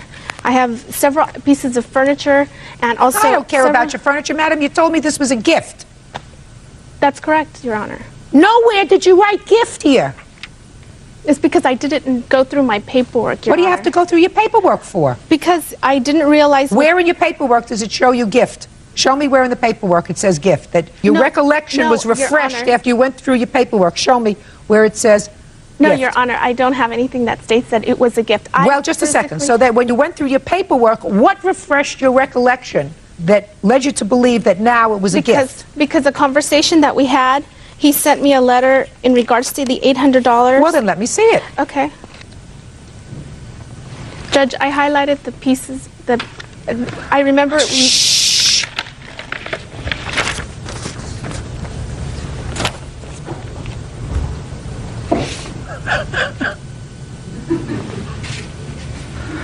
All right, let me read this. What refreshed her recollection that this was a gift. This is a letter written by you, sir, to her on the 31st of July of this year. Yes, ma'am. You write to her, I immediately called you to make arrangements for repayment when you found out that they had cashed the check.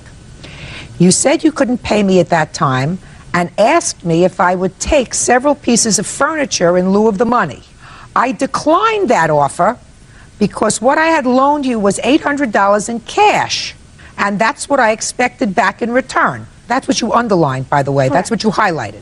Then in this letter you write to her, upon returning home from your job, you called me back. That means she called you back and said that you had discussed the matter with your sister. But that didn't happen, And she had advised you against repaying me because all we had was a verbal agreement and the $800 could be construed as a gift. That never happened, Your Honor. That never happened, Your Honor. Unfortunately, the $800 was a gift. No, baloney. $800 you owe him. There's no gift. He has no reason to make you a gift after he breaks up with you or you break up with him. Well, his intention, Your Honor, was to get me to move back with him. And after he found out that I wasn't willing to move back with him, then that's when he said it was a loan. That's the truth, Your Honor. Madam, I don't think you'd know the truth that came up and bit you in the nose. Judge Judy will continue in a moment. Now let's get to your counterclaim. You broke up with him a year ago. And you say you left furniture in the apartment after you broke up. And you could have taken all your stuff with you when you left, because you just told me, despite the fact what you wrote here, that it was an amicable breakup. But I still had furniture there, Your Just Honor. you should have taken it with you if you felt as if it was But your furniture. Your Honor, he wouldn't let me take my furniture. Oh, no, no, no, no. No, if we were friends, no, but just he a still second. didn't let me take my furniture. Just a second. If somebody doesn't let you take your stuff, it's not an amicable breakup. And you don't call them and ask them to go with you for a car and ask them to put out a check for you if he kicked you out of your house and wouldn't let you take your property. And then he doesn't find out that they cashed his check for months. Now you've had November, December, January, February, March, April, May. You've had 7 months to file a lawsuit against him for your furniture. Your Honor, I don't want to have anything to do with this gentleman. He is very abusive, and he is a total jerk. And Then why did you, just a second. Because then if you wanted nothing to do with him, why did you call him to go to the car dealership with you? Because I was in denial, and I didn't realize that. Oh, well, get real. Your Just Honor, for the plaintiff and the amount of $800. Your counterclaim's dismissed. Who's bothering you? Nobody. Good. Your Honor, this is case number 157 on the calendar, the matter of Jones versus Thomas. Parties have been sworn in, Judge. You may be seated. Ma'am, have a seat, please. Miss Jones, you and the defendant were going to a party together. And you were driving a car. Whose car were you driving? Mine. And according to you, you got blotto drunk at the party. Yes. First dumb thing. And you went out to your car and passed out. And at some point, Miss Thomas came out of the party and she drove the car home. That was her intention. Yes. And she got into the driver's seat, started the car, proceeded on her way, got into a car accident, and you want her to pay for the damage to the car. Yes. Okay. How long have you known Miss Thomas? She's a mutual friend of a friend that we both know. Did you make arrangements with her before you got to the party about what was going to happen if somebody drank too much? That was already organized. My witness. No, you organized it. You were driving your car. Yeah, there were designated drivers there at the party because she had planned for them to be there. Okay. Now, when Miss Thomas came out, she got into the driver's seat. Were you aware that she was there? I was asleep. And what was the next thing that happened? I woke up in an accident. I don't know what happened. You don't know what happened? I know we woke up in an accident. I knew that she shouldn't have ran the stop sign. Well, you don't know anything because you were, according to you, dead drunk, right? Yeah, I was asleep. Drunk? All right, so you don't really know what happened. Is that right? No, I don't know how she got into an accident. You don't know what happened.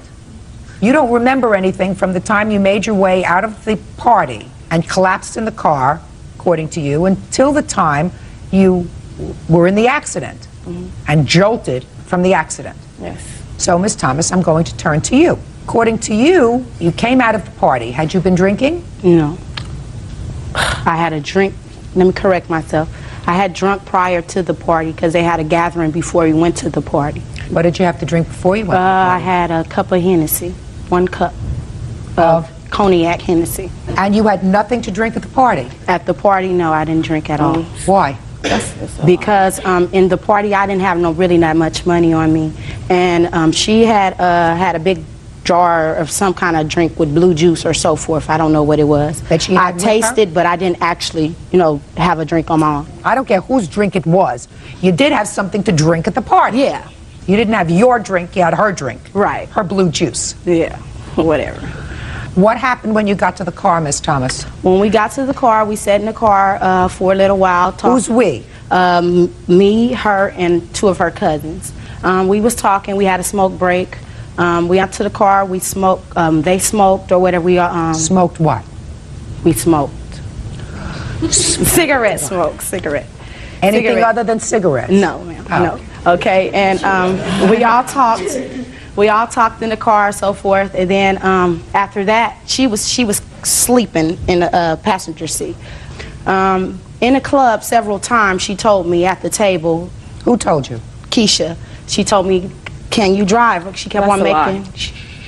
She kept on making suggestions and asking me questions. Could I drive? On our way going there, she said that she was really feeling the liquor or so forth. She was like, "You might have to drive home." So I kind of set in my mind that I'm not going to drink too much, even though she did ask me that I have license. I told her I did not have license. Okay. I said, "Do you have license?" She said, "No, she don't have license neither." I had a license since I was 16 years old, and I was always told, do not let anyone drive your car without a license. But you did not have a license. She did not. I didn't have a license, and I made this aware to her that I didn't have a license. So if you did not have a license, Miss Thomas, there came a point when you got into the car and started to drive the car. Yes, ma'am. Want to explain to me why? I drove home because I didn't have a way home. And we were the only ones left at the party at the time. Prior to me driving home, she kept making it secure for me to drive home. Just a minute. You get into the car. She's asleep at that time. Listen, pay attention to me, Miss Thomas. You get into the car. Is she asleep in the car? Okay, she was asleep in the car, but when it was time for us to get ready to go, that I had her keys. Ma'am, my thing is, if I didn't have permission to drive your car, how did I get your keys? No, just a minute. Don't ask me any questions. That's what I'm saying. How did I get your keys? Just listen to me. They were in valet Listen to parking. me. You got into the car, into the driver's seat of the car. Mm-hmm. Did you, when you got into the car, before you started the car, have any conversation with her at all? Yes, I had a conversation with her. She started throwing up. I had turned to her, and I opened the passenger door. I leaned and pushed her head out the door so she could throw up out the door and not into her car. I was trying to help her out. I wiped her with one of her children's diaper towels. I helped her put her seatbelt on, and I asked her, was you ready? She said, yeah, I'm ready, let's go. Them was her words. Okay. Tell me about the accident. Okay, the accident, prior to us on our way home, I had asked her, could I make a stop? She was intoxicated, I don't know if she remembers, so forth. However, I'm coming up 55th. I stopped at the stop sign. I looked both ways. I didn't see no car. As I hit, going on over to the intersection, bam, a car out of where it came from, I don't know. I didn't see no lights. I didn't see anything. It just hit us. Bam. I shook her, and I just told her that these gentlemen has just ran into us, that we had a car accident. What? Or whatever, she pops up out of her, she's like, we have a car, whatever. So by us being in the middle of the street, I backed the car up, and I parked it where we would be out the middle of the street. So here come these two gentlemen. They all ranting and raving. She's mad that we's in an accident. These gentlemen, we two women out here, it's 2, 3 in the morning. We're by ourselves, and it's two men, and then they ranting and raving. I don't know what they're gonna try to do to us. I don't know if they're gonna bring any harm to us. So me, with my mouth, I'm not gonna let nobody, do nothing, no harm to me. I said to them, no, it's not my fault. That says, how everyone, you get in an accident, they want to blame you. I'm trying to calm her down to explain to her what went on. I'm trying to explain to these gentlemen what went on. Thank God that we was over somewhere where I have family. So I asked her, I said, Keisha, come on with me and get out the car for the police or anybody. We involve the police or however. You're drunk, and they smell the liquor. She refused to leave. She refused anything. She would not agree with me at all. Fine. So the police arrived at the scene? No, I had left the scene. Yeah, she left when the police I came. left because she refused to help. You left the scene? Yes, I left the scene and went to my cousin's house. Judge Judy continues in a moment. They gave you a ticket for running a stop sign? No, they gave me a ticket for no license. She didn't even give the police her real name. Real cases, real people. Judge Judy. Kaikisha Jones says her former friend, Tanya Thomas, owes her for wrecking her car. Tanya says it was the other driver's fault. So you left your friend alone at 3 o'clock in the morning. Yes, ma'am. In the car with two men. Two men that she was talking to. That she was made herself accountable to. You left. And you didn't leave and go and call the police because you said you didn't know what these two men were going to do to you. You said that to me a moment ago. You didn't know whether they were going to cause any harm to you. So you leave your friend who's drunk with these two strangers, even though you were in fear, and you didn't go immediately to call the police? No, ma'am. Well, that was a big mistake. I mean, there were a lot of mistakes here, but that was a mistake. Don't you see that? Okay, reason why I didn't call the police because the gentleman had already called the police prior to me calling. Before I could call. I'm not ready for you yet. Okay. So you heard the two gentlemen calling the police? I heard, yes, ma'am. And you took off? No. Yes, you did. You left. No. Hey, you left. You didn't wait for the police. Miss Thomas, you didn't wait for the police. Yes. All right, yes. Did you come back to the car? Yes, ma'am. How much later? Right afterwards. Were the police there when you arrived? Yes. Oh. They arrived at the same time I arrived. Okay. Did they give you a breathalyzer test? No, ma'am.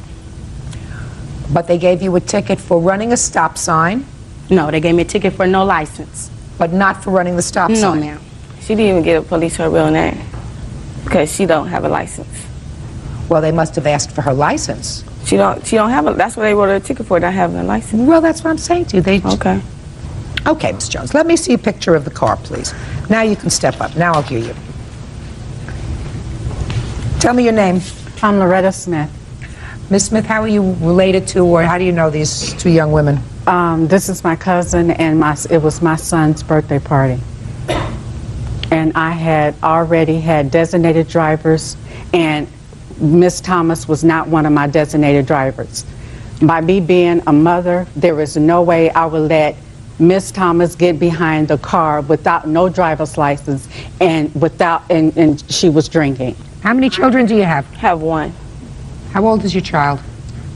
She'll be one on the 28th. Where was she that night? She was at my auntie house. At your aunt's house? Yeah, overnight. How come you drank so much? Make you sick. You know, it was a surprise party, and we were just having a good time. I had 2 drinks. I'm not a drinker, so I had 2 drinks, and it was way past my limit. Way past. You feel as if you owe any responsibility for this accident at all? No. There were designated drivers there. Her services were not And I had designated drivers now, there. Did you have, what's your last name? I'm Smith. Ms. Smith, did you have a conversation personally with Miss Thomas about providing a driver to drive the car home? No, ma'am. So you did not? No, I did not know Miss Thomas. What I knew is I had a designated driver. That's not my question. My question was, you did not have any discussion with Miss Thomas? No, ma'am. About providing a driver to go home? No, ma'am. Okay.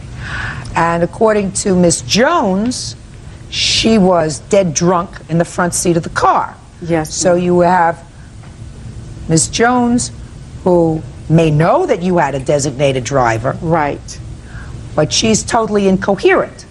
Right. And Miss Thomas doesn't know, according to you, about designated drivers because you never had a conversation with her. Right. Thank you. Sit down. You were wrong to drive a car without a license, whether she gave you permission to or not. You were wrong. You don't know whether you gave her permission to drive the car because you were drunk. And it is very possible that she got into the car and she said, "You ready to go? Let's go." And you said, "Yeah, let's go." That's possible. You can't tell me it's not possible because you don't remember because you were drunk. Okay, can I just say one thing? She claims that she was waking me up all this time. I should have been woke. Waking you up? Me up. I never can said I drive woke your you car? up. Just a minute. Can I go and make another stop on 5050 San Pedro, which is 2 miles away from my house? People who want to act responsibly are not supposed to put themselves in a position where they're so inebriated that they don't remember what happened. Okay. That's what you did. All right. Now, Ms. Thomas didn't know that there was a designated driver. Okay. According to your witness, she is partially responsible for what happened to this car. Absolutely. You are, and if you think you're not, you're nuts. Because you were driving without a license, you had something to drink that night, and in addition to that, whether you say this car came out of nowhere, you had a stop sign. So you're wrong. When you have a stop sign and the car is coming out, you didn't see lights, you didn't see anything. That's not the car's problem. That's your stop sign. You may have listen. Stopping at the stop sign does not relieve you of responsibility, Miss Thomas. Well, you're not supposed to. Speaking. You're not only supposed to stop at the stop sign. You're supposed to stop at the stop sign until it is totally clear for you to go. Clear for me Pay to go. attention. It wasn't clear for you to go because the car didn't drop out of the sky. The car came from someplace. True. You may not have seen it, but the car had the right of way and you did not. Okay. If the car hit you in the middle of the intersection, the car had the right of way and your car either jumped the stop sign or didn't stop long enough for you to see that there was a car coming in the intersection where that car had the right of way. So you are at least partially responsible. Now, did you have a deductible on this car? No. She had no insurance? No. How did she know? Just a minute. I had liability insurance. You no, do. you didn't. Hey, I couldn't find, because I was drunk, I couldn't find my registration or insurance. Even I had liability. It wouldn't do us no good because we got hit. No insurance at all. No. Listen to me carefully. What year car is this? 87 Bonneville. It's an 87, so you probably didn't have collision insurance. I didn't have full coverage. You didn't have. All right, now let me see the bill for the car. Oh. The bill. This is a promissory note, because she pulled 2 knives on me, mind you. 2 big butcher knives. Talking about she's going to kill me. Did I just pull the knife? 2 big knives. Judge Judy continues in a moment. This was going month to Pay month. careful attention to me. Put your hand down. You talk, I'm talking.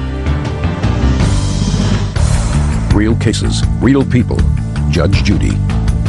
Kaikisha Jones says former friend Tanya Thomas drove her car without permission and wrecked it.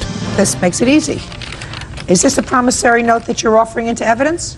No. Madam, pay attention. Okay, this is a note that when the police came, they made her write this note. I didn't ask for them to write this note, but they tried to resolve it, and they said this was May 8th. The accident was on April 15th. This was going month to month. Pay careful attention to me.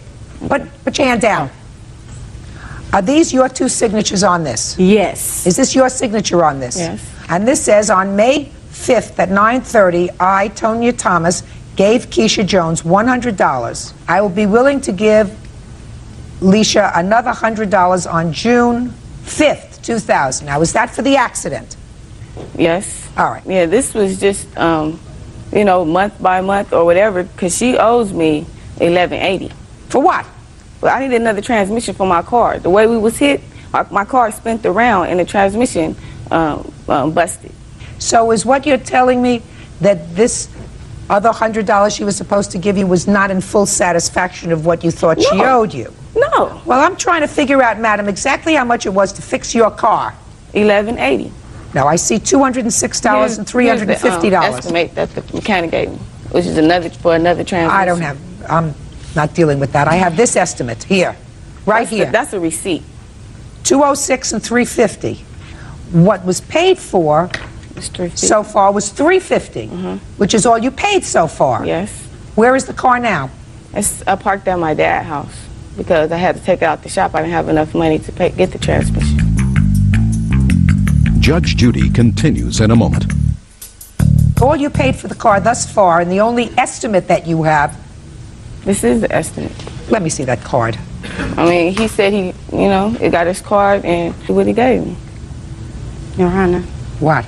She have my belongings that she had at the club. I have about $225 worth of belongings that was left at her cousin's house that I got dressed at. Listen to me. That I got dressed at. Miss Thomas! You gave her $100 so far? Yes. Between what it cost, which she paid for, which was $350. Cost of a transmission is $450. That's for a used transmission. Does that sound right to you, Bird? Sounds about right. Then you have $250 for labor. She gave you $100. That's $950. Okay. And I find that you are 50% responsible for what happened that night. You placed yourself in a position where you could not responsibly get home. Put your hand down. You talk, I'm talking. You placed yourself in a position where you could not get home that night. I find that, right or wrong, since you don't remember, I take her for her word that she got your consent, even your drunken consent, to drive the car home. She had no license, she had no right to be in the car, and she did, in fact, either run a stop sign or did not stop sufficiently to see another car coming. So both of you are responsible. Judgment for the plaintiff in the amount of $475. Thank you. Yeah, this is case number 295 on the calendar in the matter of Crapo versus Hatch. Parties have been sworn in, Judge. You may be seated. You're Timothy. Yes, Crapo. I am. Who are you? I'm his wife, Maureen. Do you have anything to do with this case? Yes, I do. When we got married, it became just as much my problem because it's... Sit down for a minute. Thank you. Mr. Crapo, according to the complaint that you filed, you and the defendant had a long-term relationship. Yes. There came a point when you separated. When was that? About a year and a half ago. And at the time you separated, according to you, you agreed to allow the defendant to charge a dresser for Yes, her I bedroom did. on your credit card. Yeah. She did charge a dresser and she paid that off. But then, according to your complaint, she went back and bought a whole bunch of other stuff that she has not paid for. Not a dime. Okay. When did she, according to you, purchase the items that she didn't pay for? I got 3 receipts here, $426.99 at 10:40. Valley Hatch went in, charged $141.13. 10:43, 3 minutes later, $997.45 was charged. Then, 11:20, probably before she even got home, she turned around and went back and charged $393.73. What's the total amount of the bill? Well, this comes out, when I first got the bill, it was 15 something. It was in 1 year, no interest paid. She kept telling me she was going to pay it off. Okay, just a second. The recent bill. So when you first were notified of these charges, Yes. did you call her? I didn't know how to get a hold of her, so I went to her work. And what was the conversation? She told me that she was responsible for it, that she would pay it off, that, you know, everything would be taken care of. You said something about one of these 1 year interest-free stuff. Did Yeah. she tell you about that? Yes, she did, and she told me that she was giving the money to her grandpa to hold, and I asked her, well, why don't you just go pay the bill? She says, well, I'll spend the money that way. If he holds it, I will pay it off at the end of the year, the whole sum. So I kept getting these bills, you know, no interest. It was 15-something, 15-something. Now all of a sudden the year's up, and now I get a bill. My last bill was for, now that they added interest, $2,398.01. So what happened to Grandpa? Your Honor, I borrowed money from my grandfather earlier before the relationship had ended. I paid back the money that I owed my grandfather, and my mother and my grandmother was trying to get me into some kind of fund as far as putting a little bit away a week so that I would have some money left over for myself. I never said anything to the plaintiff about that. Well, sure you did. Miss Hatch, of course you did. You want to know why I know that you did? Because how would he have known that you were giving money to your grandfather? Because, I'm sorry, Your Honor, when the relationship had ended, the plaintiff and I were still having phone conversations. We were still talking, and I was telling him about my situation with my grandfather. We were still on a personal level where we could talk to each other at the time.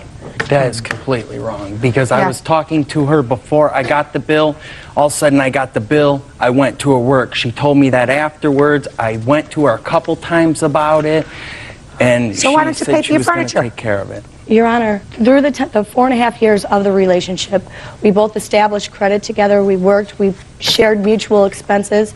We bought roughly around $6,000 to $7,000 worth of furniture and stereo equipment. That is wrong. Just a second. And I Your don't Honor, understand what your defense is to this. My defense is we had an agreement that I could make these purchases on there. I left him. You mean an open-ended agreement that you? It was a verbal agreement, Your Honor. You mean that you could go and charge whatever you wanted to charge, and that he would pay the bill? That's what you're telling me? Yes, Your Honor. So then why, if you think that that was your agreement, why would he come to your place of employment to question you about it? Your Honor, every time he would try to come in, I was either getting verbally harassed or physically. That's not what I asked you, Miss Hatch. Don't try to think of an answer while making something else up. No. He came to your place of employment when he got this bill. Yes. And you had a conversation with him. And in that conversation, you told him that it was an interest-free loan for a year. Yes. Right? Yes, Your Honor. Okay. So he came to your place of employment and said, "What is this?" Which suggests to me that he was really surprised that in April you went and charged all this stuff. He knew. I about hit the floor when I got the bill. Just a second. He was surprised. He knew that I was making those purchases. Just a second. In what month and year did you separate? April of 1999. So are you telling me the same month that you separated, you went and charged all these things? Your Honor, when I left with the clothes on my back. whatever we had established together in the 4.5 years was left behind. I told we her didn't that- establish nothing Just a second. together. Now, just a second. Now I want to find out about that because I want to see whether there is a certain fairness and equity. How long did you live together? 4 years. She lived with me about 2 years with my mom, and then we moved out the last 2 years. The last 2 years, our relationship wasn't that good. She moved out a few times back. Just a second. And let me ask the all right. questions and get the information that I need. All right. So you lived together for 2 years on your own. Yeah. What kind of work were you doing in 98 and 99? I'm a union carpenter. And how much did you declare that you earned in 1999? $48,000. And what kind of work were you doing? At the time, I was waitressing in different restaurants. So you weren't working all the time? I was working all the time. Yes, Your Honor, I was. And how much did you declare that you earned in 1999? Well, on my W-2s that they send to you and then tell you that how much you made for the year, on my W-2 forms, it only said that I had made not even $5,000. So the year before, did you file taxes? Yes, ma'am, I did. And how much did you earn in 1998? I believe it was $9,277. I work off the tips, Your Honor. In 1998, you remember that it was $9,277 in 1998. But in 1999, you think it was around $5,000. I believe so through my W-2s from... You said you believe so. It's just interesting that you remember the exact amount of your tax returns 2 years ago, but not last year. I just find that interesting. Don't you find that interesting? Very interesting. Well, yeah. Judge Judy continues in a moment. I think you did make these purchases. Then I think you went and got married and you said, hell with him, let him deal with it. May I say something, Your Honor? Sure. Make sure you don't get yourself into any deeper hole than you already are. And later today, It was late at night. I had crashed on the couch. Is that because you've been drinking? I had some to drink earlier that evening, yes. He was in talk. furniture. Valley says there was no agreement to pay back the money. Okay. What was the rent on the apartment where you lived? I paid all the rent and paid all the bills the last year and a half because she claimed that she couldn't pay her credit cards off of. So I said, don't pay me, I'll pay everything. You pay off your credit cards and then you can start helping me with bills. Well, towards the end of our relationship, I loaned her $1,000 to pay off her credit cards because she wasn't saying she wasn't getting them paid off. Just 1 second, let me ask another question. Miss Hatch. Yes. How do you get to work? How do I get to work? Through my automobile. What kind of car? I have a 94 Dodge Shadow. That you purchased yourself? Yes. Pay insurance on it? Yes. Pay gas? Yes. You pay repairs? Yes. You buy your own clothes? Yes. If you made $5,000 in 1999, you weren't contributing to a whole lot of furniture, stereo sets, couches, and everything else that it takes to set up an apartment, Miss Hatch. Do you understand what I'm saying to you? So it sounds to me as if the plaintiff, whatever furniture was purchased by him. Your Honor, I made tips. So the money that I come home with, that was the money that I pay all my car expenses, my rent, everything with. You didn't pay rent. She didn't pay rent. You didn't pay rent when you were living with him. He was earning $50,000 a year. You were a waitress. She He was bought not nothing. You were not paying rent. Your Honor, he did take care of the rent. Yes, he did. I never said that Electric, food, everything. I paid Your Honor, I everything. shared expenses with him. No, you took care of yourself. Miss Hatch, your defense was that you walked out of the relationship with nothing, and you each contributed half of those items that were in the house. So as a result of that, the plaintiff said to you, go and charge furniture and I'll pay for it. Well, that sounded as if it might be plausible, except I don't believe you. I don't believe that that's how it happened. I believe that he told you you could make a limited purchase. You did make a limited purchase. You did pay off that limited purchase that you made, and then you said, I need a few more things. I'll go and take care of it. Then let me tell you what I think happened. I think you did make these purchases, and then I think you went and got married. That's what I feel happened. Then I think you went and got married, and you said, hell with him, let him deal with it. Because, oh yes, that's what happened. Because I see no other reason for him, if you had an agreement to pay for furniture for you, for him to have come to your place of employment, which you acknowledge that he did, to question you about this bill, which you acknowledge that he did, because at that conversation you told him, it's an interest-free loan for a year, don't worry about it. So you did clearly have that conversation with him. May I say something, Your Honor? Sure. Make sure you don't get yourself into any deeper hole than you already are. I was harassed at work. I was physically harassed at work. I have photos of being physically harassed at work. By whom? By him? No, ma'am. every time me and my wife, she wasn't my wife at the time, she was my fiance, went into Angelo's, which is a club in Maryville, she would run into my wife. She told her not to come in there, would verbally attack her. That's what she's talking about. She verbally attacked my wife. What it boiled down is she charged money. And she charged money. She charged money. She charged money. She intended to pay it. Maybe she intended to pay it. Yes. In any event, what is the total bill now with interest? $2,470.88. And that's exactly what you're suing for. And that's what I want. Judgment for the plaintiff. Thank you very much. Parties are excused. You may step out. Well, I just want to start all over again. Keep your guard up and don't give anybody anything, I guess. And now the next case. All parties on Bloom versus Frank. Step forward, please. 28-year-old student Michael Bloom is suing former roommate, 24-year-old homemaker Teresa Frank, for stealing money out of his day planner. Teresa is denying the charge. Mr. Bloom, it is your claim that the defendant stole $523. Want to explain to me what makes you think she took your money? On the date in question, the Sunday the 22nd, my planner turned up missing. The night before, I had received my VA check, cashed it with a friend of mine. We went to a banquet, and after the banquet, we stopped off at Carl Sr. I was counting my money. I had five $100 bills, a 10, 2 5s, and a couple 1s. After we left, I placed it all back in my planner. What kind of planner? It's this planner right here, Your Honor. Went back home. It was late at night. I had crashed on the couch. Hadn't been feeling good all weekend, and that's where I stayed all day Sunday until I had to take my friend's car back. When I left, I had grabbed my backpack. I didn't see my planner anywhere. I automatically assumed it was in my backpack, and I left. I went to the store. When I went into my backpack to get the planner out, my planner wasn't there. So I assumed I just didn't grab it. I went back home to get it. Where I had thought I had left it, it was not. Judge Judy continues in a moment. I had found it, but there was no. Frank stole $523 from his day planner. Okay.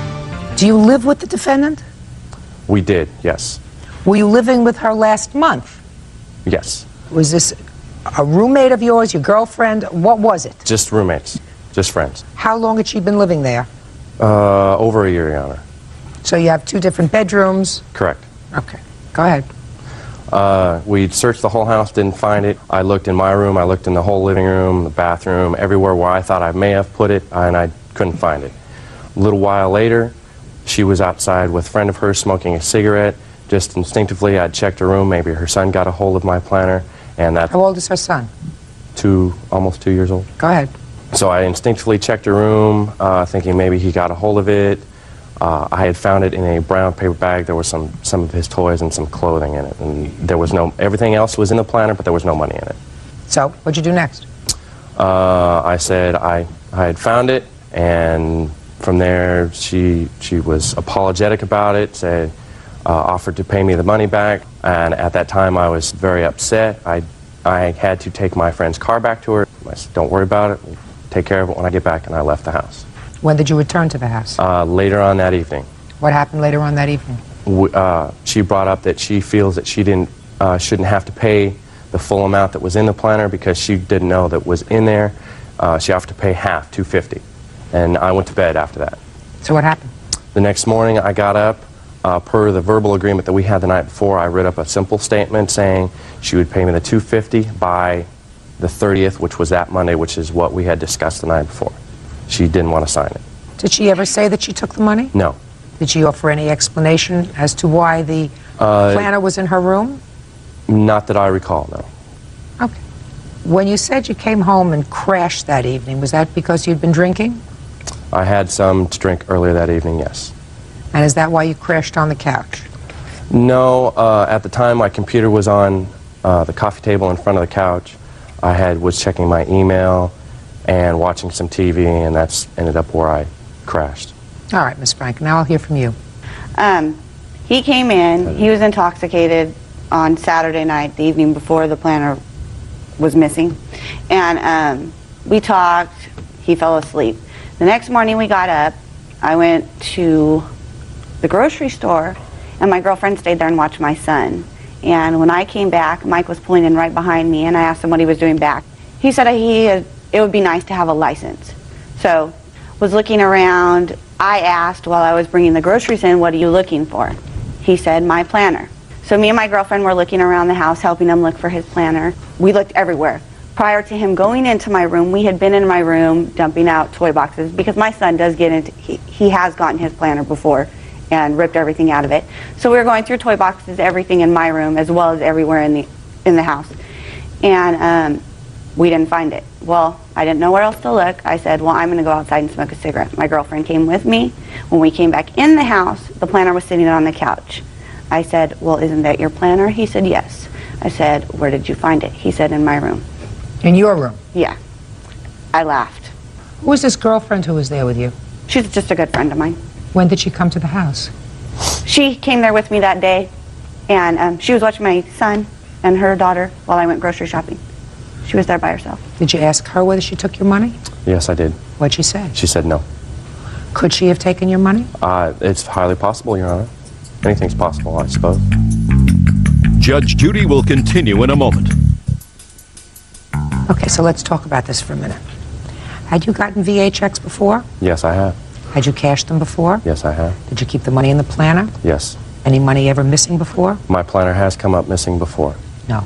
Any money ever not missing the money specifically, no, Your Honor. So if no money had ever been missing before in the year that she had been living with you, and if there was at least one other adult in the house, why would you assume that it was her? I didn't make no assumptions, Your Honor. I was going on the best evidence that I had at the time. Just a second. When you came home, her friend, who was also babysitting, was in the house. That is correct.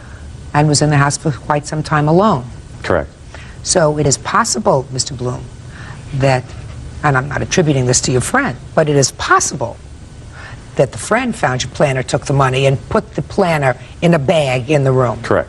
So how can I find in good conscience, sir, by proof that is even a preponderance of the evidence, that she stole it? How can I find that? I don't know, Your Honor. I don't know either. You just answered the question. Thank you very much. The case is dismissed. Parties, now this is case number 245 on the calendar in the matter of Bent versus Richardson. Parties have been sworn in, Judge. You may be seated. Mrs. Bent, the defendant is your brother? Yes. And your wife? Yes. This is your husband? Yes. According to what I've read, you were living in a house that you owned. Yes. And you were moving to a new house. Yes. You and your brother made an arrangement where they signed a lease to move into your old house. Right. With his family. You were expecting your first child. Yeah. When was that lease signed? Lease was signed on the 15th of June. And when were you supposed to move in? The 16th of June. And what was the rent? Rent is $550. Can I see the lease, please?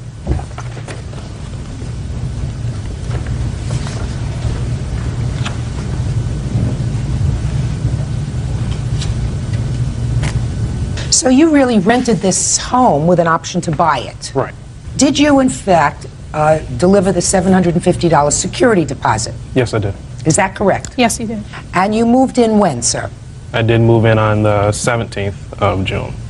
Is that correct? No, he actually did move in the 16th that afternoon. Doesn't make any difference, but the problem arose that the home that you were going to move into somehow fell through. Yes, it did. So that you said, fine, I signed this lease, I took you $750, but we're staying with you. Well, that's not the way it went, but... No, that's what happened. Yes. You didn't move out. Right. They moved in. You were supposed to move out by the end of the month. Yes. And you never moved out. Right. And you want them to pay rent. Yes. They did, in fact, pay rent in addition to the $750. For how many months? He paid for July, and he paid the first half of August. Are you still living there? Yes. Are you still living there? Yes. Oh, wonderful. You have to move out. We own the house. Not for the next year, you don't. You leased your apartment to these people for 1 year. Yes, Your Honor. In consideration of that, they moved in, paid you a security deposit. Yes. I assume that you wanted this lease in writing? Yes. Is that right? Yes. You insisted on that? Yes. So you wanted everything strictly legal? Yes, we did. You got to move out. They haven't followed any of the lease You law. got to move out. I know you think that that's funny. No, I think you it's want crazy. him to pay rent. He hasn't paid. He stopped paying. Let me explain something to you. Okay. He's absolutely right. The fact that he paid rent for the entire month of July and gave you any money at all for September is terrific. He's a wonderful sport. Not. You got to move out and find a place to live. Unless you want to pay him out and say, listen, we have a real problem here. I'll give you $2,500 to go move someplace because we have no place to go now. But other than that, you have to move. Your Honor, he has violated that lease over and over again. No.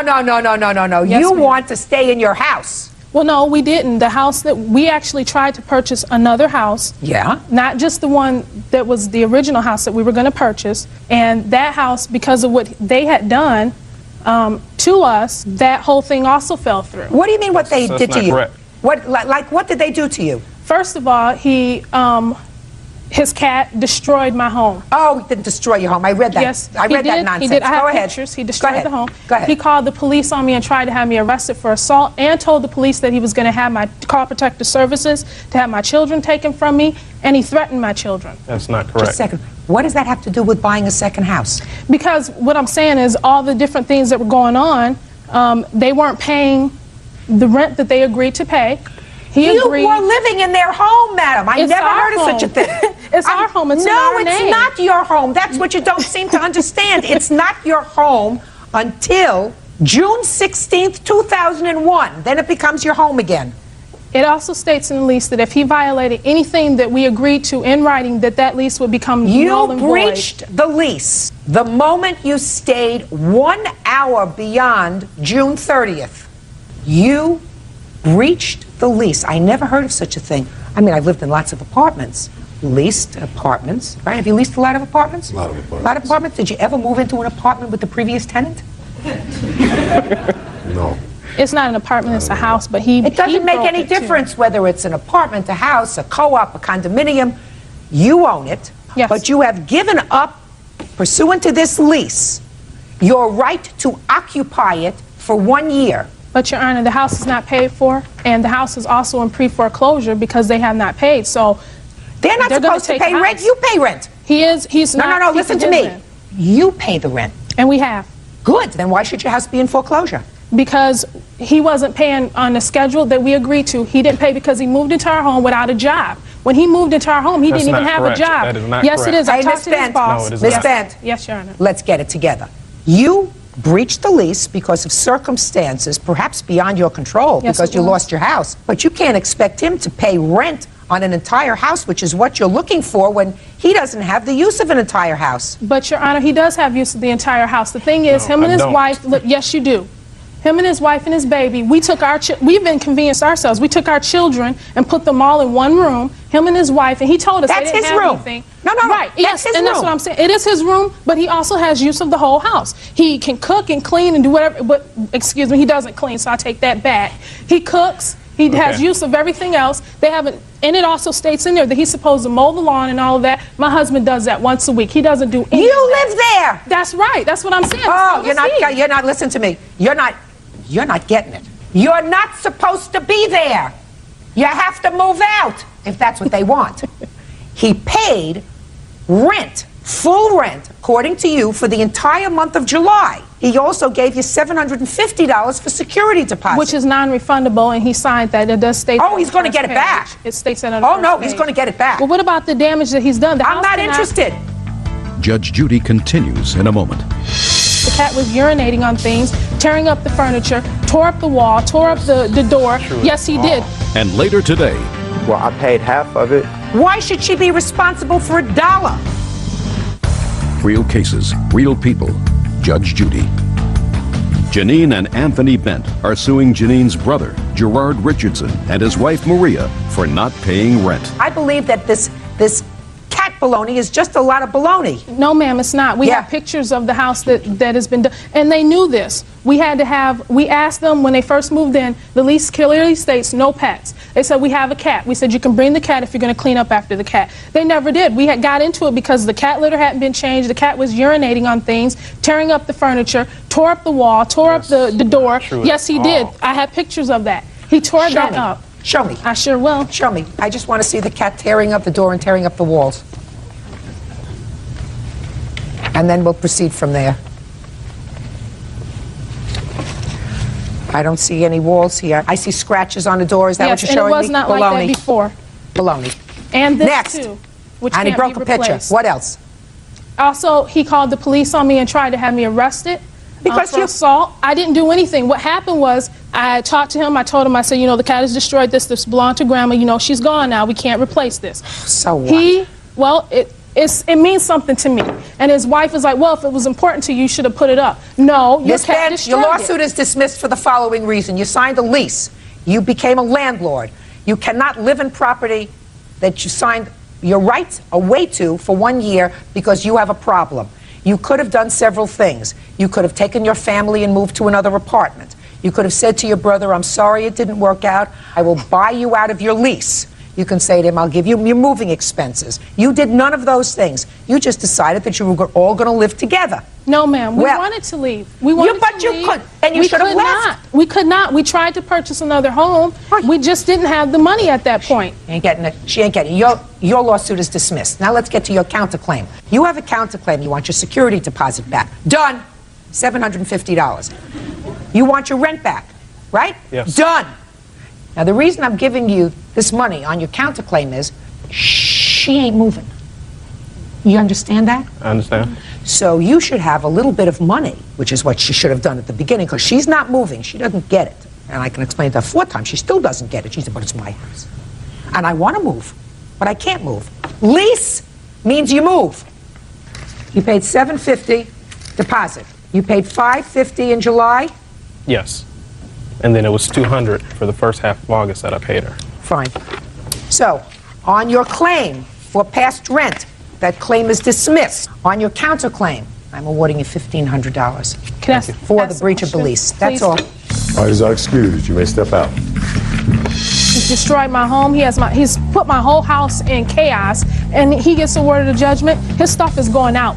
When we get back, it's out. She's got to be out of her mind to think that I'm going to pay for her family to live in a house that she was supposed to sell to me. And now the next case. All parties on Dennis versus Franklin. Step forward, please. 52-year-old company owner Tanya Dennis is suing her son's friend, 24-year-old salesman Michael Franklin, for expenses involving a botched car lease. Miss Dennis. Yes, ma'am. The defendant, according to you, was a friend of your son's, who maybe even at one point you were allowed to live in your home. Is that right? That's correct. He still lives there, Your Honor. Still lives there? Yes, he does. We'll get to why in a minute. According to your complaint, there came a time when he wanted to buy a car. He asked you to co-sign. You must not have taken your smart pills that day. You agreed. Through some fluke in the paperwork, the car dealership did some sort of a bait and switch with the car papers. You turned out to be the primary. That's correct. On this car. The car was in your name. That's correct. But he drove the car. That's correct. There was some lawsuit involving this bait and switch with the paperwork. You won that lawsuit, and the car was eventually taken out of your name.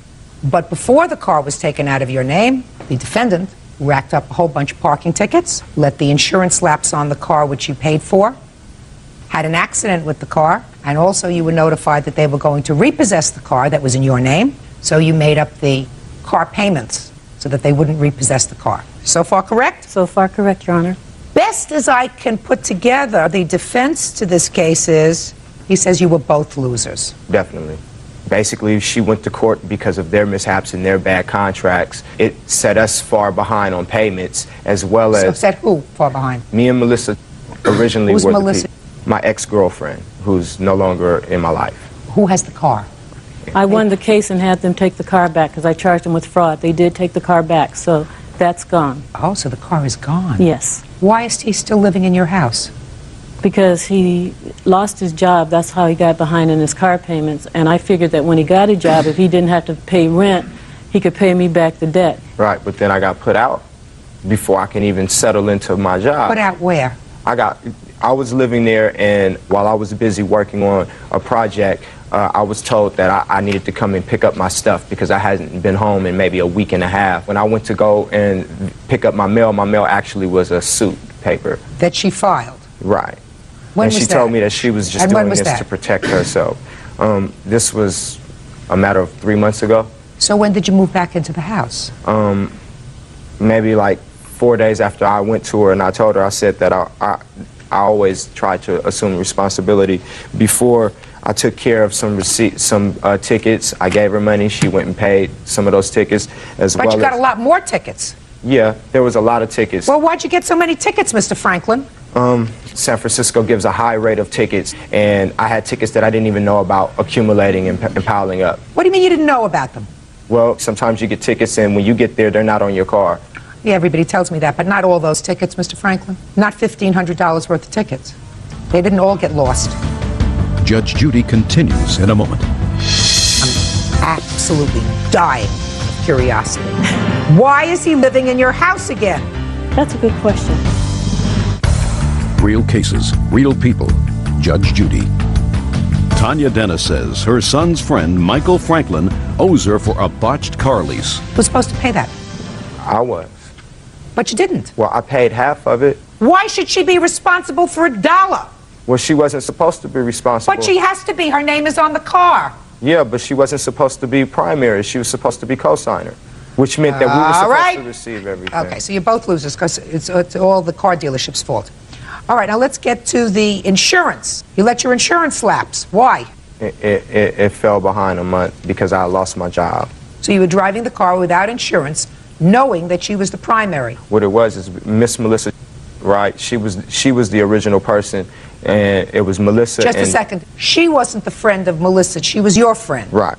If Melissa came to her and said to her, would you co-sign a loan for me, do you think she would have done it? No. She came and co-signed the loan because of you. Right. Yeah. Now tell me about the accident. Well, technically it wasn't my fault, but it ended up... let's start out with the not technically, sir. Was Melissa driving the car at the time of the accident? No, she wasn't. We were no longer Were you together. driving the car at the time of the was. accident? And who paid to have the car fixed? Miss Dennis. Why do you think she should do that?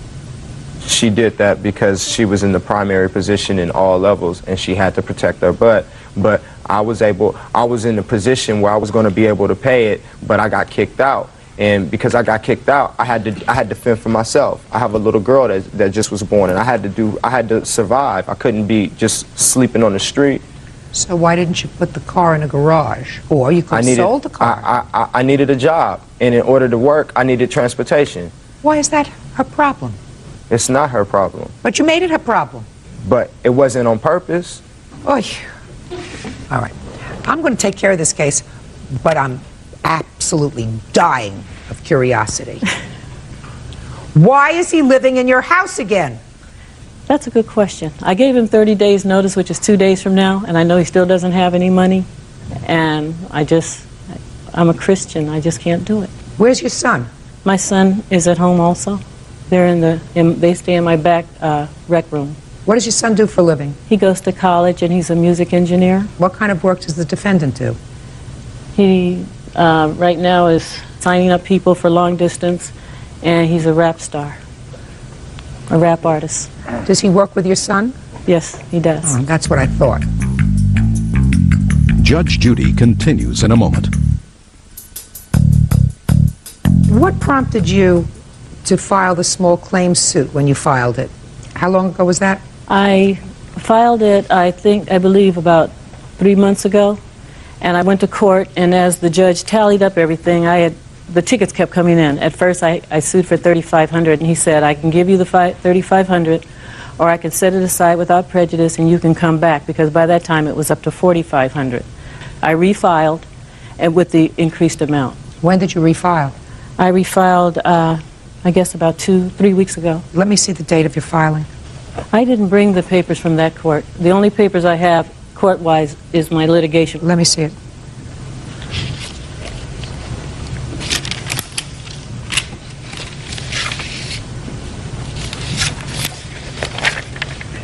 I charged them with fraud and breach of contract. How much did you collect? I settled out of court. They took the car back, and I had to make the car payment for that month. But no other damages? No, none. Judge Judy? Yes? I really don't feel that I should owe her this money because she picked it up. No, I don't think you should owe her this money either. I don't think you owe her any money. I think that you sued the wrong defendant, madam. I don't see his name on the papers. I see Melissa's, Miss Dennis. The reason you're suing him is because he's in closer proximity to you? That's not true. I don't see his name anywhere here. They wouldn't put him on the contract because his credit was so bad. So Melissa was supposed to buy the car for him, and they were going to make me the co-signer. That's what you understood? Right. Even when you were there? Right. No, well, no. No, even when you were there? When I went there, I thought that Michael was going to be Get out the of primary. here, Miss Dennis. You're trying to pull the wool over my eyes, madam. And I guarantee you're not going to do it. Your case Judge against Judy, this defendant is dismissed. You want to file against Melissa? You go and do it. That's all.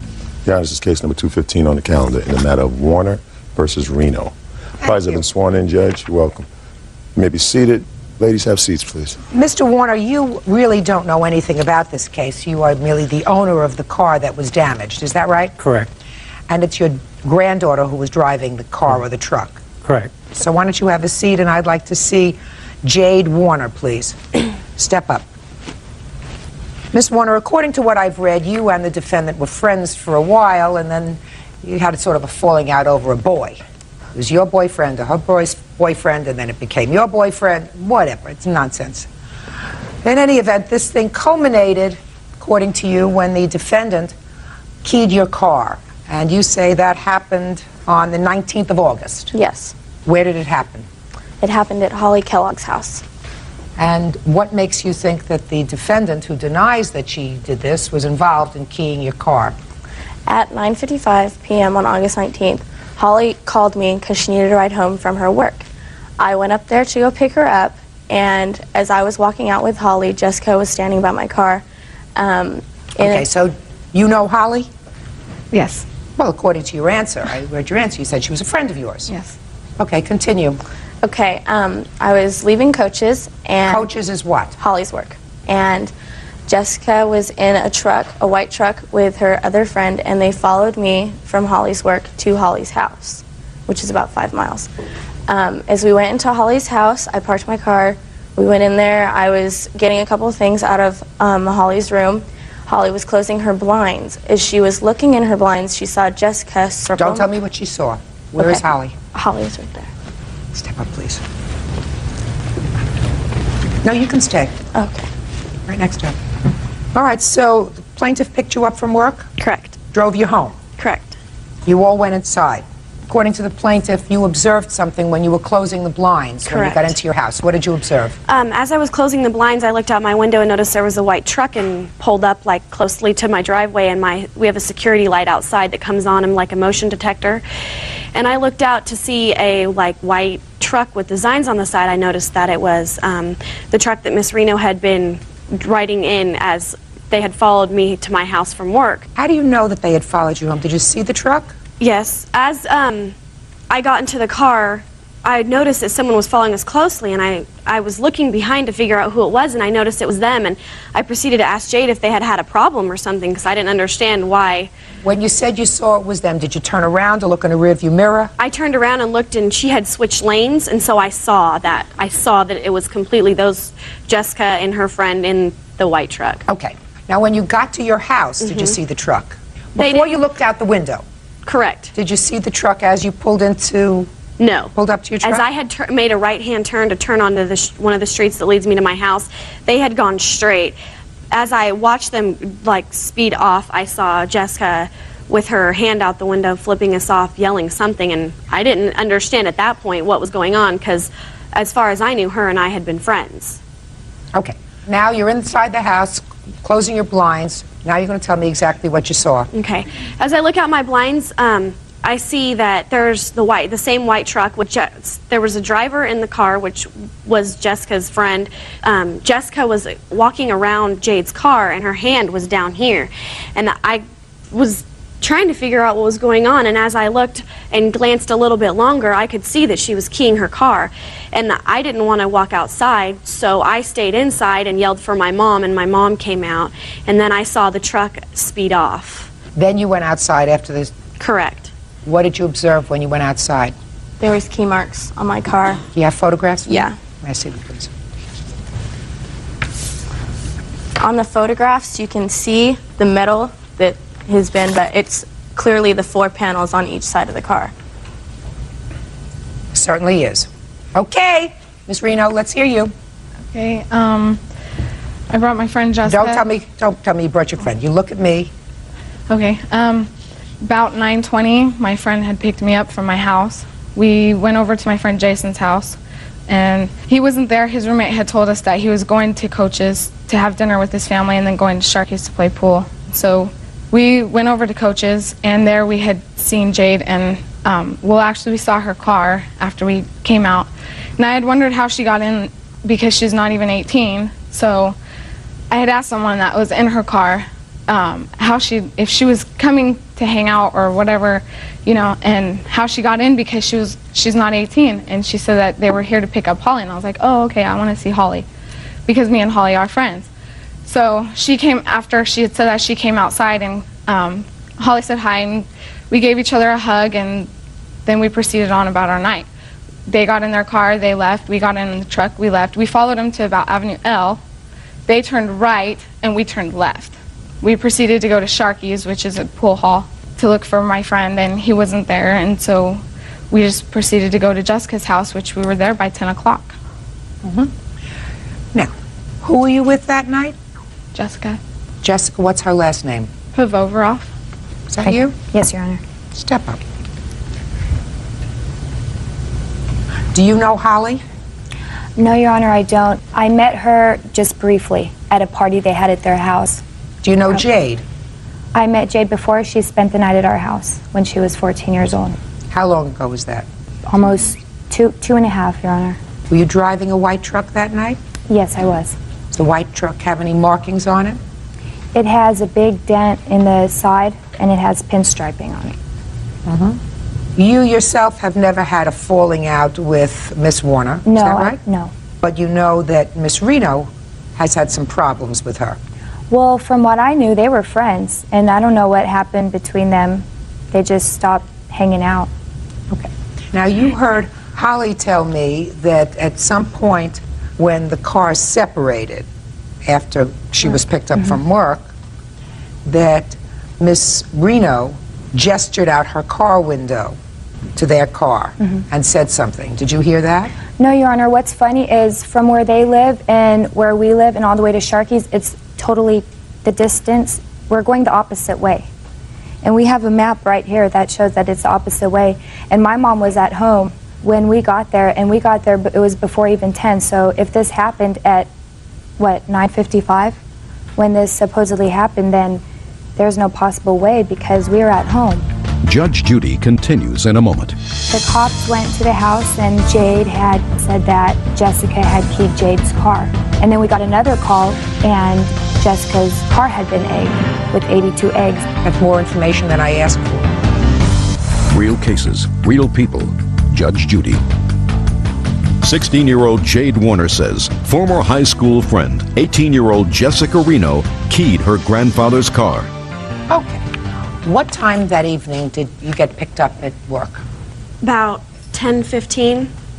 I hadn't clocked out till 10:12 that evening. And how long does it take you to get home? Takes me about 10 minutes. So you were at home by 10:30? Correct. And it's your statement that you were in your house at 10:30? Yes. Okay. I'd like to hear from your mother. Excuse me, Your Honor. Your last name? Pavovarov. Do you recall the evening of August 19th? Yes, I do. How do you recall that evening? Because Jessie had come home from San Diego to visit her friend, and I had gone to bed early because I was very tired, and I have a little dog that sleeps with me, and just before 10 it started barking and woke me up, and I had seen my clock on the end table, and it's a digital. But I only could see the first number, and it was 9 something. Because the first digit of the clock I could see, and I had my Bible and my book studies on my stand, and it was covering the last couple numbers. And I tried to quiet my dog down, and she wouldn't relax, so I finally got up, and the girls were in the kitchen talking and snacking. So I sat up until probably about 12 o'clock that night with them talking. So they were in, I would say, at least a couple minutes before 10. Were you contacted by the police that night? I wasn't, but I was there when Jessica Reno's mom, Pat, called the house and said the police had been at her house. I was sitting at the table with the girls when they called. And the police had asked, I believe, my address and stuff, but they never did come over. Approximately what time did you receive that phone call? 12:30. No. I don't know. I don't even know what time it was. Probably 11:30, 12. I don't know. And you stayed downstairs with them the entire evening? Yeah, until I went to bed, and it was after 12, and I finally went to bed, and then they were still up talking. Were you there when the phone call came in from Jessica's mother? Yes, I was. Did you speak to Jessica's mother? I don't think I did. Well, let me ask you this question. Clearly, when her mother called, she said something about the police wanting to speak to Jessica? Well, my daughter answered the phone. When the phone rang and it was Jessica's mom on the phone, what did she say to you? She said, I need to speak with Jessica. And I said, okay. And then Jessica started talking to her mom, and she's like, what? What are you talking about? You know? So there came a time, I assume, when Jessica got off the phone with her mom. Is that right? And did she tell you what had happened? Yes. What did she say during the course of the conversation with you about the conversation she had with her mother? She said that the cops went to the house and they said that Jade had called the cops and said that Jessica had keyed Jade's car.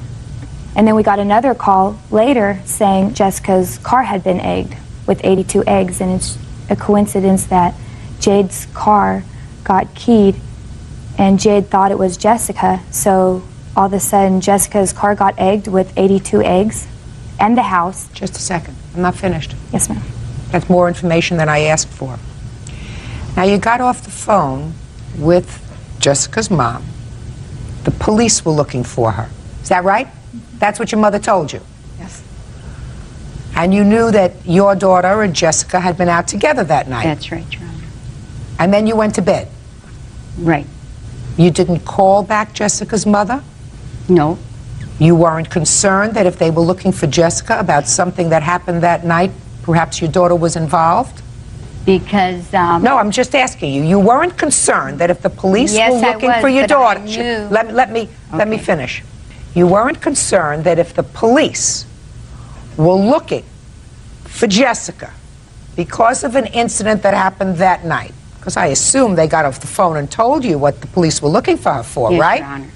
And I assume that you knew that the two girls were together. That's right. So it would seem logical to me as a parent that you would want to get this information about where these two girls were accused of being that night, at least from her mother, not from what she's reporting to you. But you went to bed.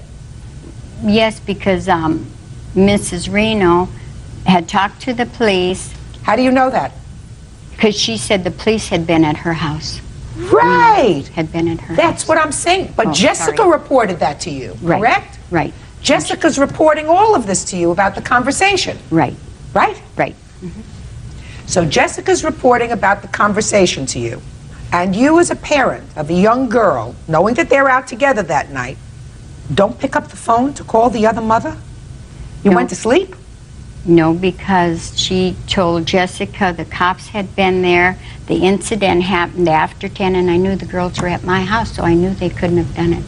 Well, then I would have picked up the phone and made a phone call to either the police or to her mother and said, that's impossible. How could they be looking for Jessica and Jessica when they were both here sitting in my kitchen having cookies and milk?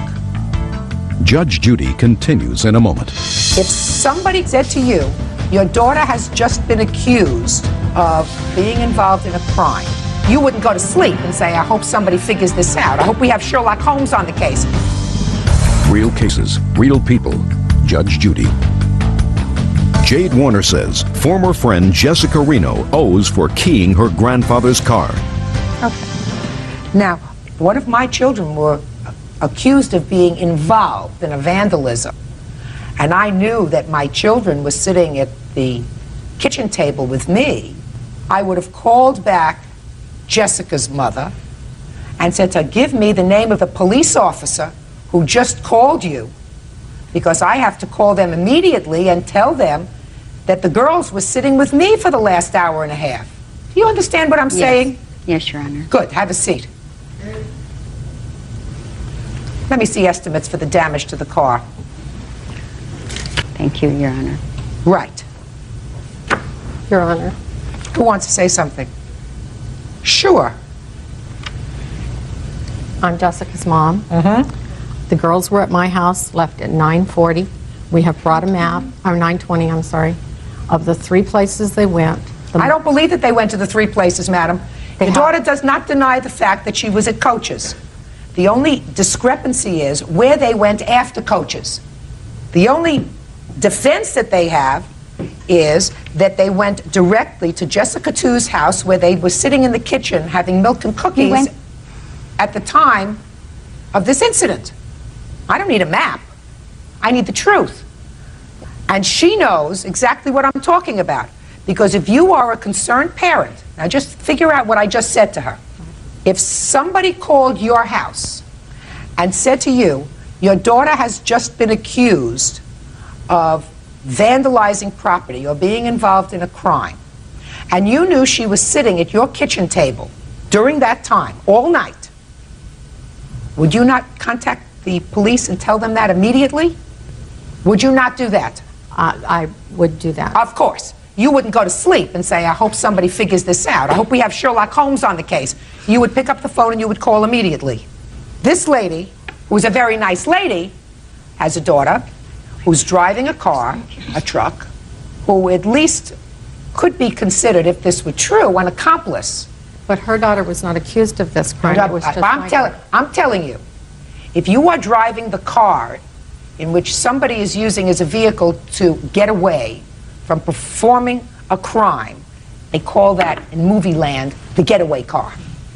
Then you pick up the phone and you say, the girls couldn't have been involved with that because they were with me. Right? Of course. Judge Judy will continue in a moment. I'll tell you one of the things that I found most interesting, Miss Reno. There is a witness. There is an eyewitness. And the eyewitness is somebody who, according to you, was a friend of yours. Because I'm going to read from your answer. Holly is a girl who I've been friends with for years. Holly said hi and gave me a hug. This was at Coach's that night. So you have to say to yourself, why in the world would somebody make up a story about having seen a friend commit a crime unless it were true? When somebody is a crime victim, they don't want just somebody to be punished. They want the right person to be punished. They don't want the wrong person to be punished. That doesn't make them feel good. So I can understand it. If you 2 girls had had a falling out and you accused her, anyway, say maybe you were making it up, maybe it wasn't her, maybe you thought it might be her. But when Holly says she saw you, and then your mother doesn't give me a very maternal answer as to what she did after she found out that the police were looking for the girls by going to sleep, I find that I am convinced by the required quantum of proof in this civil proceeding, which is proof by clear and convincing evidence, that you, in fact, are responsible. And the damage is $1,648.22. Judgment for the plaintiff. Parties argued this case number 233 on the calendar in the matter of Vos versus Ray, Whitfield, McCormack, and Powell. Parties have been sworn in, Judge. You may be seated. Who's Powell? Me. Stand over there. Who's McCormack? Right here. Ray. You may stay. Whitfield. Me. It was your truck. Yeah. Yes. You didn't see what happened to it. You just saw the aftermath. Yes. And you didn't witness what happened to it, Mrs. Voss. Is that correct? That's correct. I only heard it. It is your claim, however, that these 4 young people, while in a state of drunken intoxication, decided to use your son's truck for baseball practice, whatever, totally destroying it. There was one other person allegedly involved who, according to your complaint, has in fact made some restitution to you for the damage. Is that right? Correct. How much did you receive from this Russell person? $240. And what was the full extent of the damage to the truck?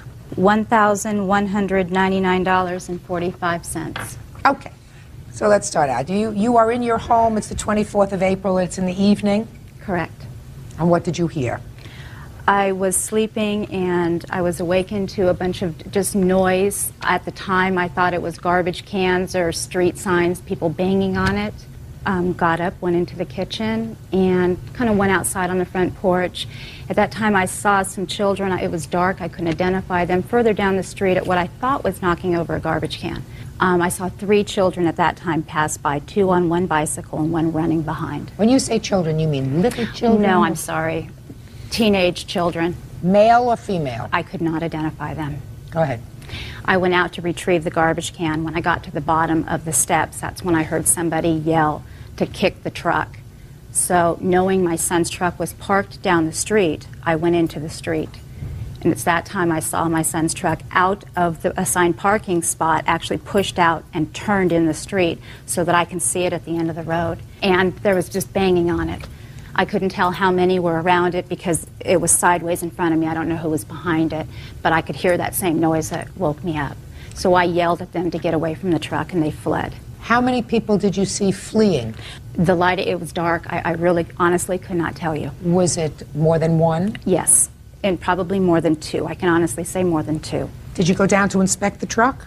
At that point, I yelled for them to get away as I was running towards the truck, and then I went back to call the sheriff.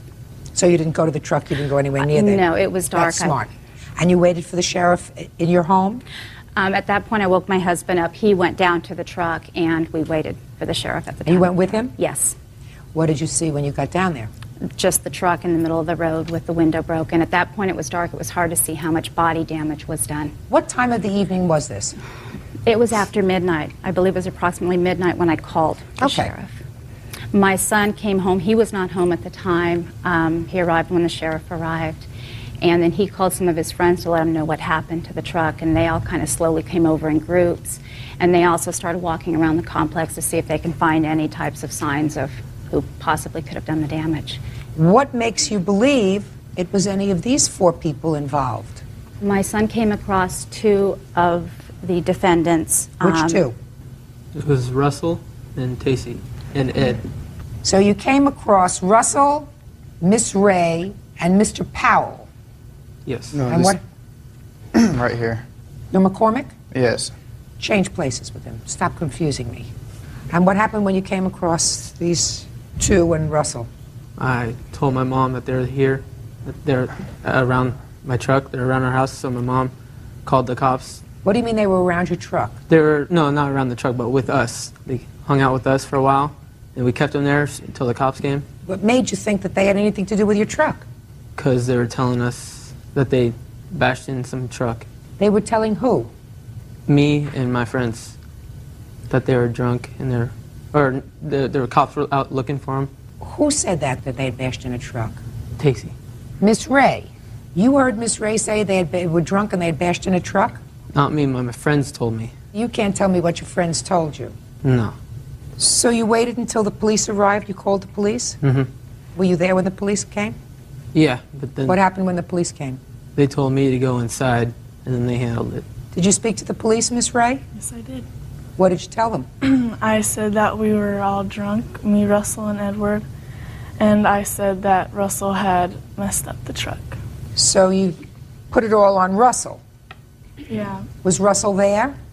Yes, he was, but he did not harm the truck. Did you just tell me you told the police that Russell messed up the truck? Yes. So you lied to the police? Yes, I did. Why did you lie to the police? Because I was drunk and they were hammering me with all these questions and they wouldn't let me say I don't know. They had to give names or else they wouldn't have let me go on. And so that was the first name that came to mind because I looked over at him and I said Russell. Because it was the easiest way to get me out of the situation. What were you all doing out there drunk? It was just a Friday night. And Friday night drunk. I never put that down on my calendar. Now, Miss Ray, we do know about this truck, however. Yeah. Right. You were there when this truck was pushed out into the street, correct? No, that's not correct. Are you telling me that you did not see this truck pushed out into the street and damage caused to the truck? We were not there at that time. You were not there. So you just told the police a big fat lie. Yes, I did. Now, when you told the police a big lie, did you tell them just the way you're telling me now? Yes, I did. In the same directness? Yes. Were you still intoxicated at that time? Yes, I was. What had you had to drink that night? I had a beer and some shots of 50-50, I think. And when did you stop drinking? I couldn't tell you. I don't really remember. Where did you have shots of 50-50? At this old abandoned house down the road. How old are you? 14. How many people were at this old abandoned house? It was all of us in Russell. Is that the first Friday night that you had gone to that house? Yes, it has. When you say yes, it was, are you saying that with the same conviction and with the same straight face as you told the police that it was Russell that had caused the damage? Yeah. No, that was the first I'm not. Do I look at you? Are you saying it with the same conviction? Conviction. With the same honesty? Oh, no. So when you told the police, you had a dishonest look on your face? Yes. As if you were telling them a lie? Yes. As if All I right, were just a second. I'm not finished with you yet. Judge Judy continues in a moment. Who brought the booze? I don't know. Don't really remember. It was just chill. Nobody remembers. Don't ever think you can get over on me. Ever. You understand what I'm saying to you? Real cases, real people. Judge Judy. 17-year-old Chris Walsh and his mother, Michelle Vose, say teenagers Tacey Ray, Dan Whitfield, Zach McCormick, and Edward Powell vandalized his truck. The teens say they didn't do it. So based upon your lie to the police that you indicate to me, Miss Ray, you were drunk and you had the look on your face of someone who was making up a story, right? Yes. The police took Russell into custody. Yes. Now, when you saw that they were taking Russell into custody, did you see them put Russell in handcuffs? Ew. Yes, ma'am, I think so. Did you see him being placed in a patrol car? Yes, I did. Was he placed in the front seat or the rear seat? The rear. Was there another police officer with him in the rear seat? No, there wasn't. How many police officers were in the front seat? There was none. They were still out questioning us. When they concluded questioning, how many police officers got into the police car? I'm pretty sure one of them did. And the other one stayed out, still Yes, talking they to were. you? They were bringing me and Ed. They were taking care of us. What do you mean they were taking care of you? Because they caught us being drunk in public. Oh. Now, I must tell you, Miss Ray, you tell a very cogent story. Your memory seems to be very, very precise with every detail about something that happened 6 months ago for somebody who was really terribly intoxicated that night. Do you understand what I'm saying to you? Yes, I do. Good. Now, Russell was in fact arrested on this charge. Is that correct? I couldn't tell you if he was arrested. Well, let's try, because Russell must have contacted you at some time after Russell sobered up and said to you, why did you put the blame on me for something that I had nothing to do with? Yes, he did. He called me. Of course he did, right? Mm-hmm. You don't have to be a genius to figure that out. Did you say to him, what happened, Russell? Yeah. Did he tell you he was arrested? Yes. Did he tell you he was charged with vandalism? Well, a month ago, when they first gave us the charges, we all knew. Did Russell plead guilty to vandalism? Yes, he did. Interesting. Now, I assume Russell was sober at the time that he pled guilty to vandalism. Judges usually do not accept guilty pleas from intoxicated defendants. So you mean you made up this story about Russell? And since you everyone were, else. Just a second. I'm not finished with you yet, Miss Ray. So you made up the story out of whole cloth about Russell, that he was the one who damaged the truck. And Russell decided to plead guilty to damaging the truck, even though it wasn't him. That's what you said. Russell didn't do anything, but I just looked over to him, and he was there. I saw him, and I decided to say it was Russell. That's what you told me a minute ago. So now Russell decides to go along with your fictitious story, plead guilty to vandalism, and pay restitution. Is that where we're at? You understand what I'm saying to you? Good! Don't ever think you can get over on me. Ever. Now we're going to start all over again. Now we're going to start with Mr. Powell. What grade are you in school? I graduated last year. Mr. McCormick. Yes. How old are you? 18. Who bought the 50-50 junk? I need an answer. There were only the four of you and old Russell. Who brought the booze? Tell you the truth, Honor. Don't listen to me. Don't start out by saying to me, I'll tell you the truth. Give me an answer. Who brought the booze? I don't know. Let's go back to Miss Ray. Was Mr. Powell with you that evening? Yes, he was. Was Mr. McCormick with you that evening? Yes, he was. Was Mr. Whitfield with you that evening? Yes, he was. Was Russell with you that evening? Yes, he was. You were all together? Yes. What time did you arrive at the old abandoned house? About 4 p.m. I didn't ask you a thing. What time did you arrive at the old abandoned house? 4:30. In the afternoon? Yes. From 4:30 in the afternoon until 11:30 that evening, did you remain in the house? Yes. And while you were there, did you consume anything other than the alcohol? We had some marijuana. So the five of you were together in the house for approximately 6 hours consuming alcohol and marijuana. Is that correct? Yes. And there came a time when you left. Yes. Who left first? Zach McCormick, Ed Powell, and Dan Whitfield. Where did they go? They went to a friend's house. What time did they return? I couldn't tell you, somewhere around dark. It was dark then. It was midnight. Well, then I guess at midnight, after the truck had already been pulling out and everything. After the truck? Is that what you're telling me? Yes. Uh-huh. So that left you, Miss Ray, and old Mr. Russell at the house, right? Now, did you stay at the house? No, we did not. Where did you go? We went back to my house. But there did come a point where at some period of time around midnight that you all hooked up again. Yes. And you all hooked up again somewhere around where this truck was. Yes. And that's when you told the police that it was old Russell who did damage to the truck. Yes. Because you just wanted to get him off your back. Is that right? Yes. Judge Judy continues in a moment. You having a good time? I am. Okay. Aren't you? I'm having a good time. I eat morons like you up for breakfast. Powell deny the charge of vandalizing Chris Walsh's truck. Chris has brought a surprise witness who says they did it. Now, Mr. Powell. Yes. If I were to ask you the same questions that I asked Miss Ray, would your answers be the same? Yes. Mr. McCormick, if I were to ask you same questions, would your answers be the same as Miss Ray's? Similar. In what respect dissimilar, sir? Everything's the same except the part where she says that, actually, it's been quite a while. It's almost been 7 months, Your Honor. So just say, I don't remember. Yeah, I don't remember. It's Good. about the same. Then just say nothing else. Now, Mr. Whitfield, if I were to ask you the same questions as I posed to Miss Ray, would your answers be similar or dissimilar? Similar, except the weed part. Except the what? Except the marijuana.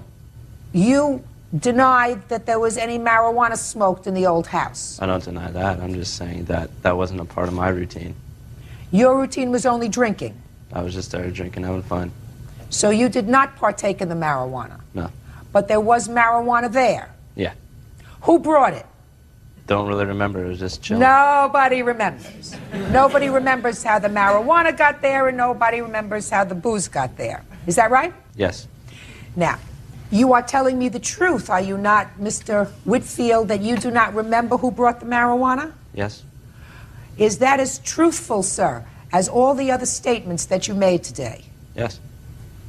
Now, Miss Ray, do you recall who brought the marijuana? Yes, I did. Honest. Now, Mr. McCormick, do you recall who brought the alcohol? No, I do not, Your Honor. Is that answer as honest as all the other answers you've given me today? Yes, it is. This was so easy. You having a good time? I am. Okay. Aren't you? I'm having a good time. You should have read the answers that they wrote. Mr. Powell, yes. Do you recall who brought the alcohol? No, I don't. Is that answer as honest as all the other answers you gave me today? Yes. Your Honor, I also have another witness that actually spoke. That was one of my son's friends that was there when they confessed that they did Oh, that. I would love to hear that witness. It would make me feel only slightly better. Would you bring in a witness? Name? Would you give him the name? Christy Gashel. Christy Gashel.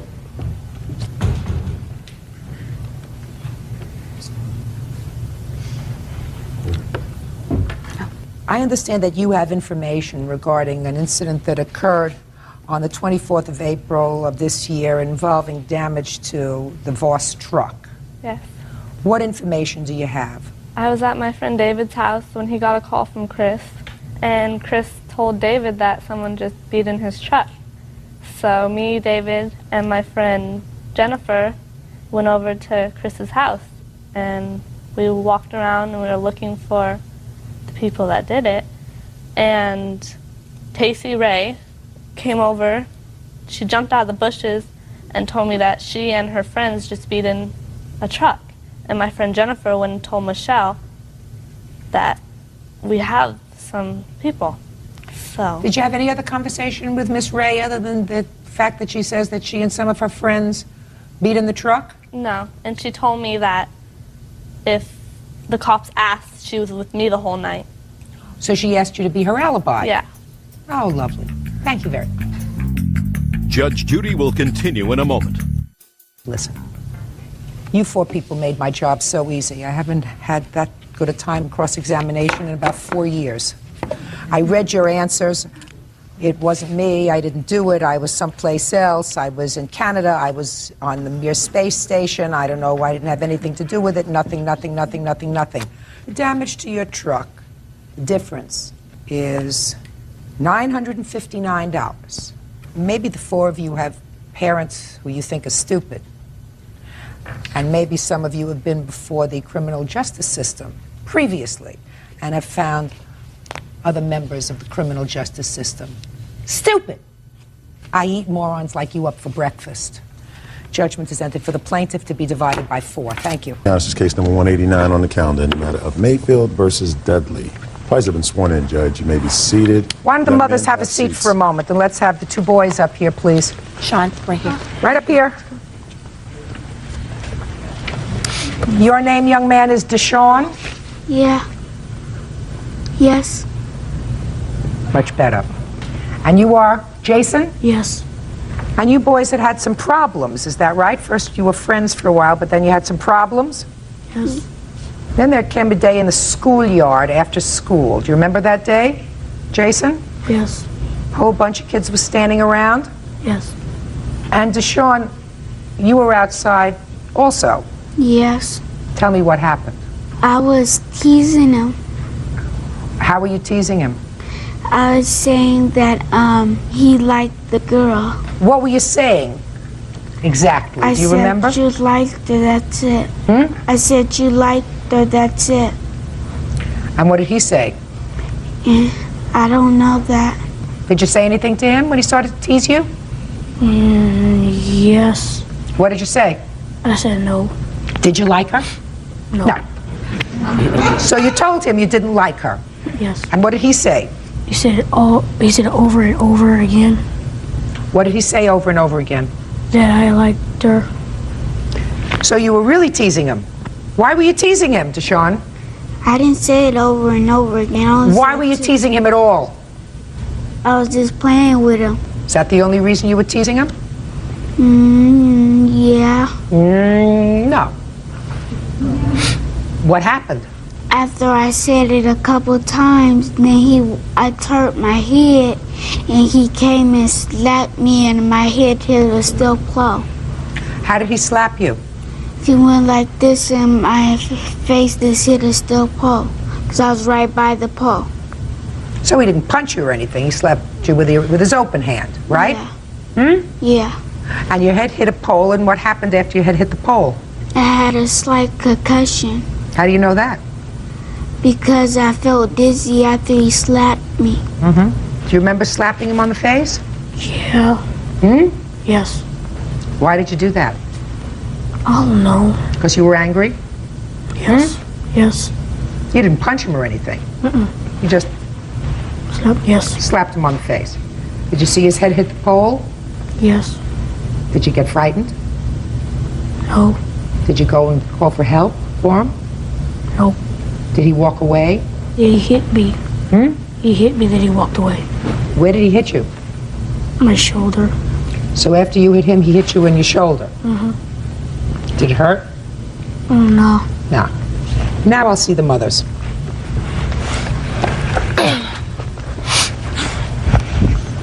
So now we have a relatively honest account of what happened that day. Deshaun over here acknowledges that for really no good reason he was teasing Jason, and he teased him more than once. And Jason acknowledges that he slapped him, didn't punch him, didn't pummel him, he slapped him on the face. His head pretty much accidentally hit a pole. That wasn't the intention. And then Deshaun hit him in the shoulder. Miss Mayfield, you want Miss Dudley to pay your medical bills for your son, right? Correct. Now, when were you notified that your son was hurt? Well, actually what happened around 2:15, I was approximately maybe 5 minutes late from getting him. I pulled up. I have a newborn baby that was in the car. And I sat there for about 20 minutes waiting for Deshaun to come out of school. School was over when this incident happened. And Deshaun didn't come, so I picked up my cell phone and I called into the school to find out where my son was. I was notified that he was in the nurse's office, that the nurse had come to get him and brought him into her office, and they would be coming out. Well, Deshaun and the nurse came out, and the nurse gave me a suggestion to take him to the doctor. He, had vomited, nausea, whatever. At that time, I went to take the baby back to my house, which is just around the corner, so my daughter could watch him, and I could take Deshaun to emergency to get him checked out. Well, I noticed her car on my way out, and she lives next door. So I went to talk to her. Basically, all I would have ever needed was an apology or I'm sorry. All I want is what the emergency visit was. She agreed for me to submit a bill to her. I did do that through certified mail. I got a couple of phone calls from Mrs. Dudley, and she was very rude, arrogant, no tact. And your bill was $99. Can I see the bill? Can I see the bill, please? Yes. Okay. She asked me about my insurance. I told her that I was going to get this done private pay. Why? Where they get the bill. Here's the bill, an actual bill. Why didn't you submit the bill to your insurance company? Well, I told her that I was going to submit the bill to her because she said that she would pay it. Why didn't you submit the bill to your insurance company? That's what you pay insurance for, is my question. I didn't do that. I just took him to emergency. No, I'm asking you a question. But that seems to me, if you have health insurance, that would have covered this $99 because it was an emergency visit. Why didn't you submit the bill to your insurance company? I just took him. And I have a doctor's statement here. All right, take a look at it.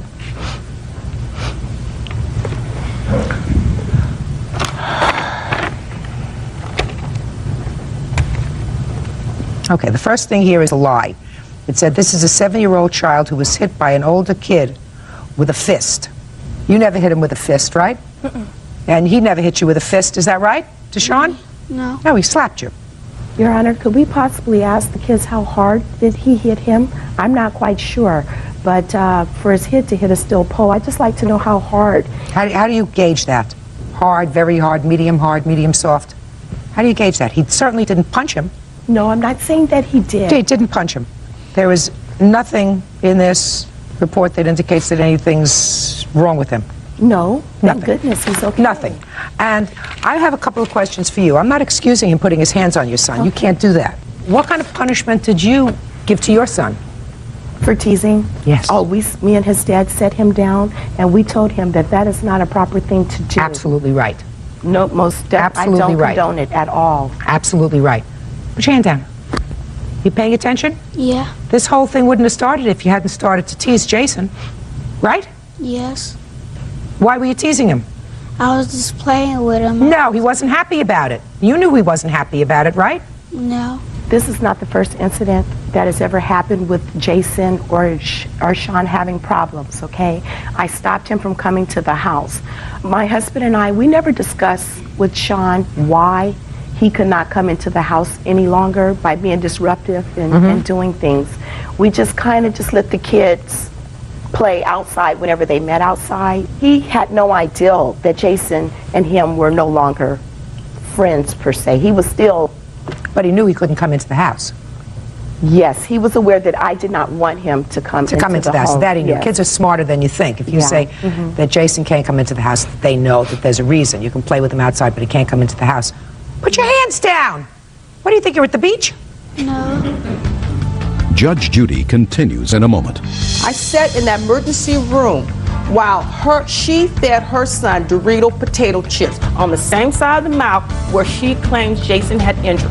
So to me, it wasn't that severe. And later today... You mean to tell me that the other 40 people who showed up just showed up because they wanted to? Stop making a baby out of your daughter. Real cases, real people. Judge Judy. 8-year-old Deshaun Jenkins says 11-year-old Jason Dudley smacked him in the head, causing a concussion. Jason says Deshaun was teasing him about a girl. Have you had any other difficulty with Jason in school? No. We've been neighbors for over 2.5 years, Your Honor. Okay, we never had any problems whatsoever. I didn't know that she had not allowed Jason to come over to the house because they were still playing. We live right across from the park, so they still play together out in the park. So I had no incidents or no knowledge whatsoever that she had forbidden. She never talked to me about it whatsoever. When she came to my house and asked me to pay for the emergency room bill, I told her no, I was not going to pay for it, okay? So what I did was I followed her to the emergency room to find out, make sure she got to the emergency room. I followed her there. I sat in that emergency room while she fed her son Dorito potato chips on the same side of the mouth where she claims Jason had injured. So to me, it wasn't that severe. If she felt that he had a concussion... He didn't have a concussion. Right. Okay. He didn't have a concussion. He had nothing wrong. He hit his head. He hit his head, and this whole thing was blown way out of proportion. That's what I think. The whole thing was blown way out of proportion. I totally agree. What had to happen is that these two young boys... Now you can stand up next to your mother. These two young boys should be put together in one room with their parents in a coordinated effort, and in front of Jason, Sean has to be told, you don't tease other people, it's not nice. True. It makes them feel badly. And sometimes they don't react to it well. Sometimes they'll let it roll off their backs. You know what that means? Yeah. And sometimes they'll get very frustrated. And the only way that some people know how to react in a frustrated way is to use their hands, which you can't do. So that if he was teasing you, you have to turn around and say to him that stupid thing to say and walk away. But you don't use your hands, because using your hands, you look like a strong boy, so you can get in trouble. Right?